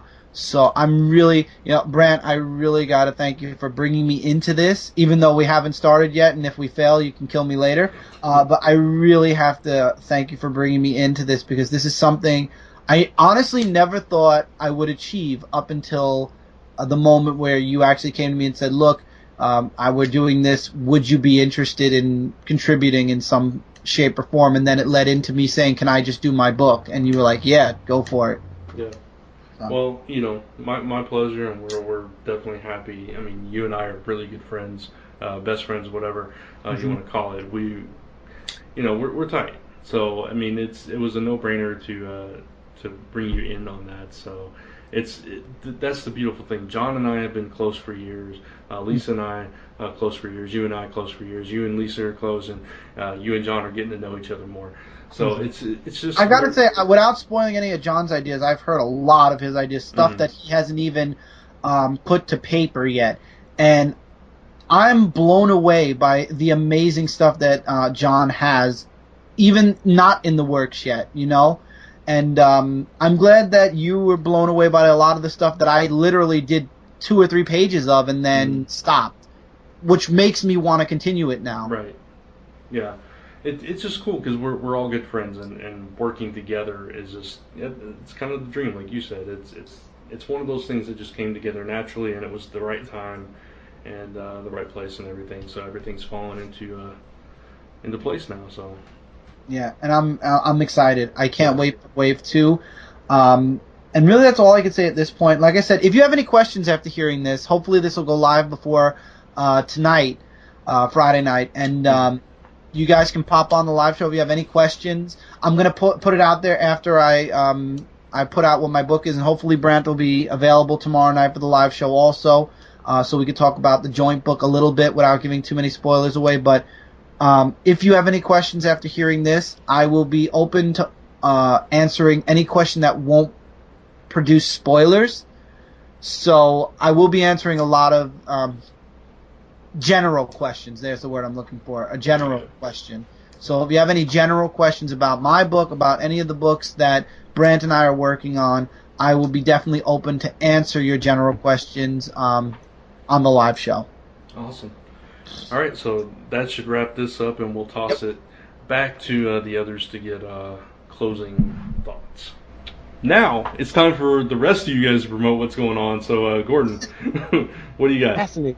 Okay, well, there's so much going on. I'm almost excited about it. Would I check the show notes for our listeners? Check your show notes, because I could go on for hours and hours, and you're probably just waking up after your nice nap during John. But there's a Doctor Who Chicago Nerd Meetup Social on April 8th. I'll be at Windy City Pulp. I'll be at Columbia's Geek Fest, C2E2. Just there's a link to my blog that's got all my activities for April and May. So go find me, seek me out. Unless I owe you money, then avoid me like the plague. And that's that for me. Awesome. Stop trying to make me fall in love with you, Gordon. All right, Ron, what about you? Okay, a couple things off the top of my head. And I want to, give people a heads up. Publishing-wise, I don't know the exact date, but I'm thinking within a week of this podcast airing, Moonstone is going to be releasing a new pulp anthology called Secret Agent XL, Night of the Destroyers. I have a short story in that, so keep an eye out on that. It should pop up in most comic shops across the country. Airship 27's latest title is a novel called Snake, Nest of Vipers by Michael Vance, and it features a really, really dynamite, gorgeous cover by Ted Hammond, who's a pinup genius who does a lot of work for Zenoscope. And you can find Snake, Nest of Vipers up at Amazon right now, available both in hard copy and on Kindle. It introduced a brand new character. It's a post-World War II type of action-adventure story, and one that we're really happy to get out. Within another week or so, we'll be getting together with Brant again, something to talk about, as it's going to be time once again for another episode of Airship 27, the podcast, which Rob Davis and I are having a real ball doing, and I'm getting a lot of really nice feedback from the pulp community. So we're looking forward to doing that again. And finally, speaking of that, before we get back together again, I am going to be off to Chicago to attend the Windy City Paper and Pulp Convention, which takes place between April the 17th and the 19th. And our buddy Gordon is going to be joining me there. Sunday afternoon is what they call New Pulp Sunday. I'll be doing a reading that day. Gordon will be on panels or moderating panels. So if you're ever interested at all in pulp fandom, please come and join us in Lombard and have a ball. Again, those dates are April 17th to the 19th. And it'd be great to see you there. So that's what's keeping me busy right now. Awesome. Very cool. Yeah, and I'll also be doing a reading at Windy Pulp on New Pulp Sunday. Nice. So, yeah, that's really cool. All right, John, do you have anything non-Ember related that you wanted to mention? Non-Ember? Non-Ember. Well, nothing really burning.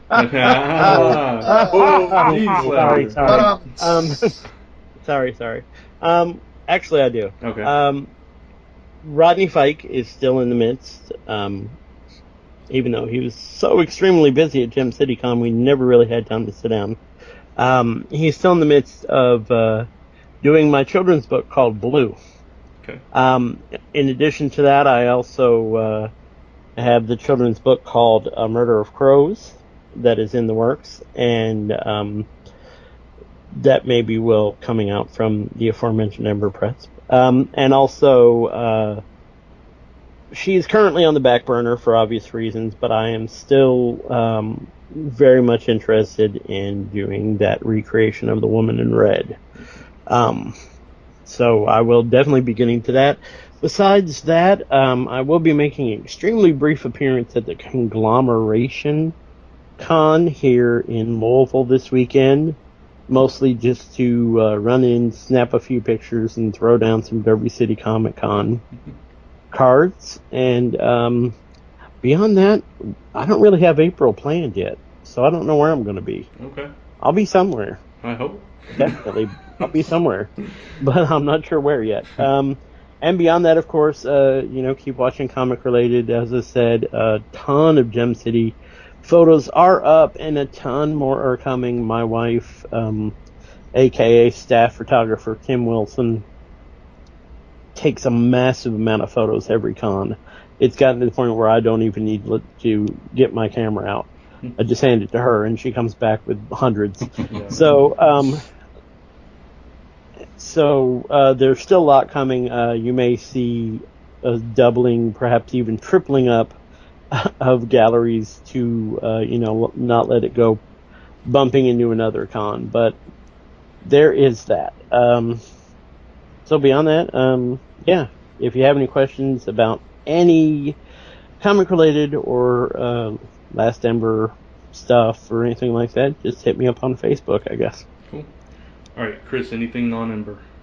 Non-Ember related. Well, I'm doing a lot of writing right now, but outside of that, Comic Frontline, we're starting Convergence. Yes.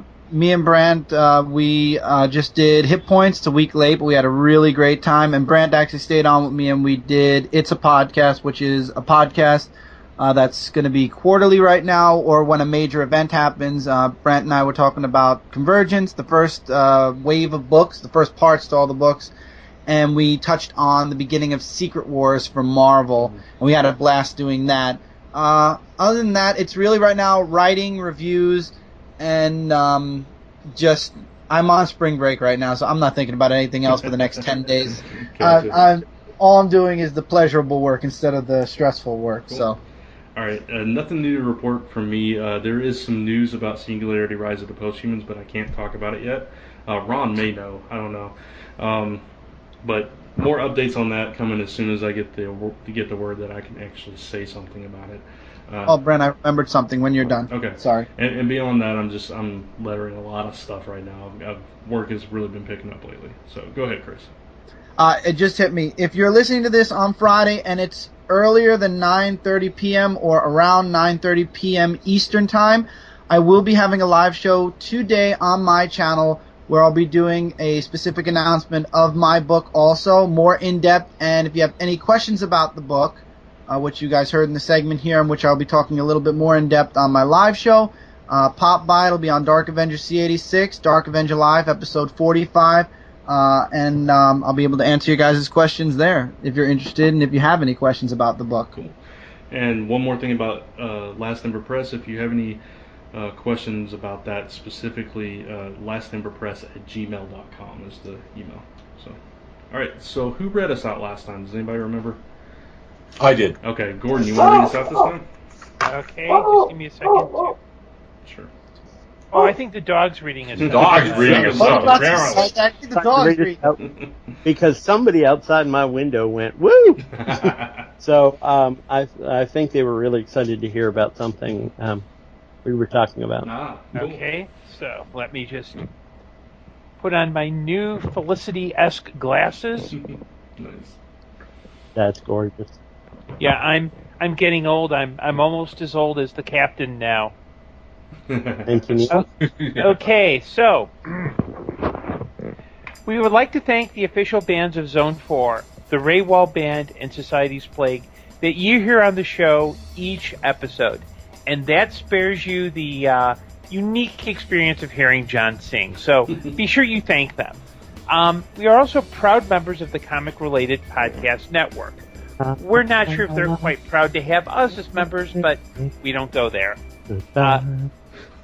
You can find us on comicrelated.com, Comic Frontline, Stitcher, iTunes, and of course, Zone4Podcast.com.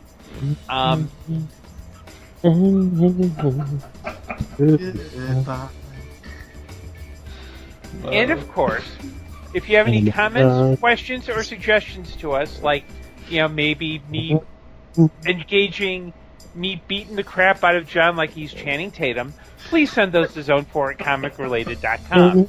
And as always, thanks for listening, but not right now. You are now, thank God, leaving Zone 4. Happy birthday! Good night, everybody. Bye all. PBA. Oh, shoot. This is only a test for the X-Men.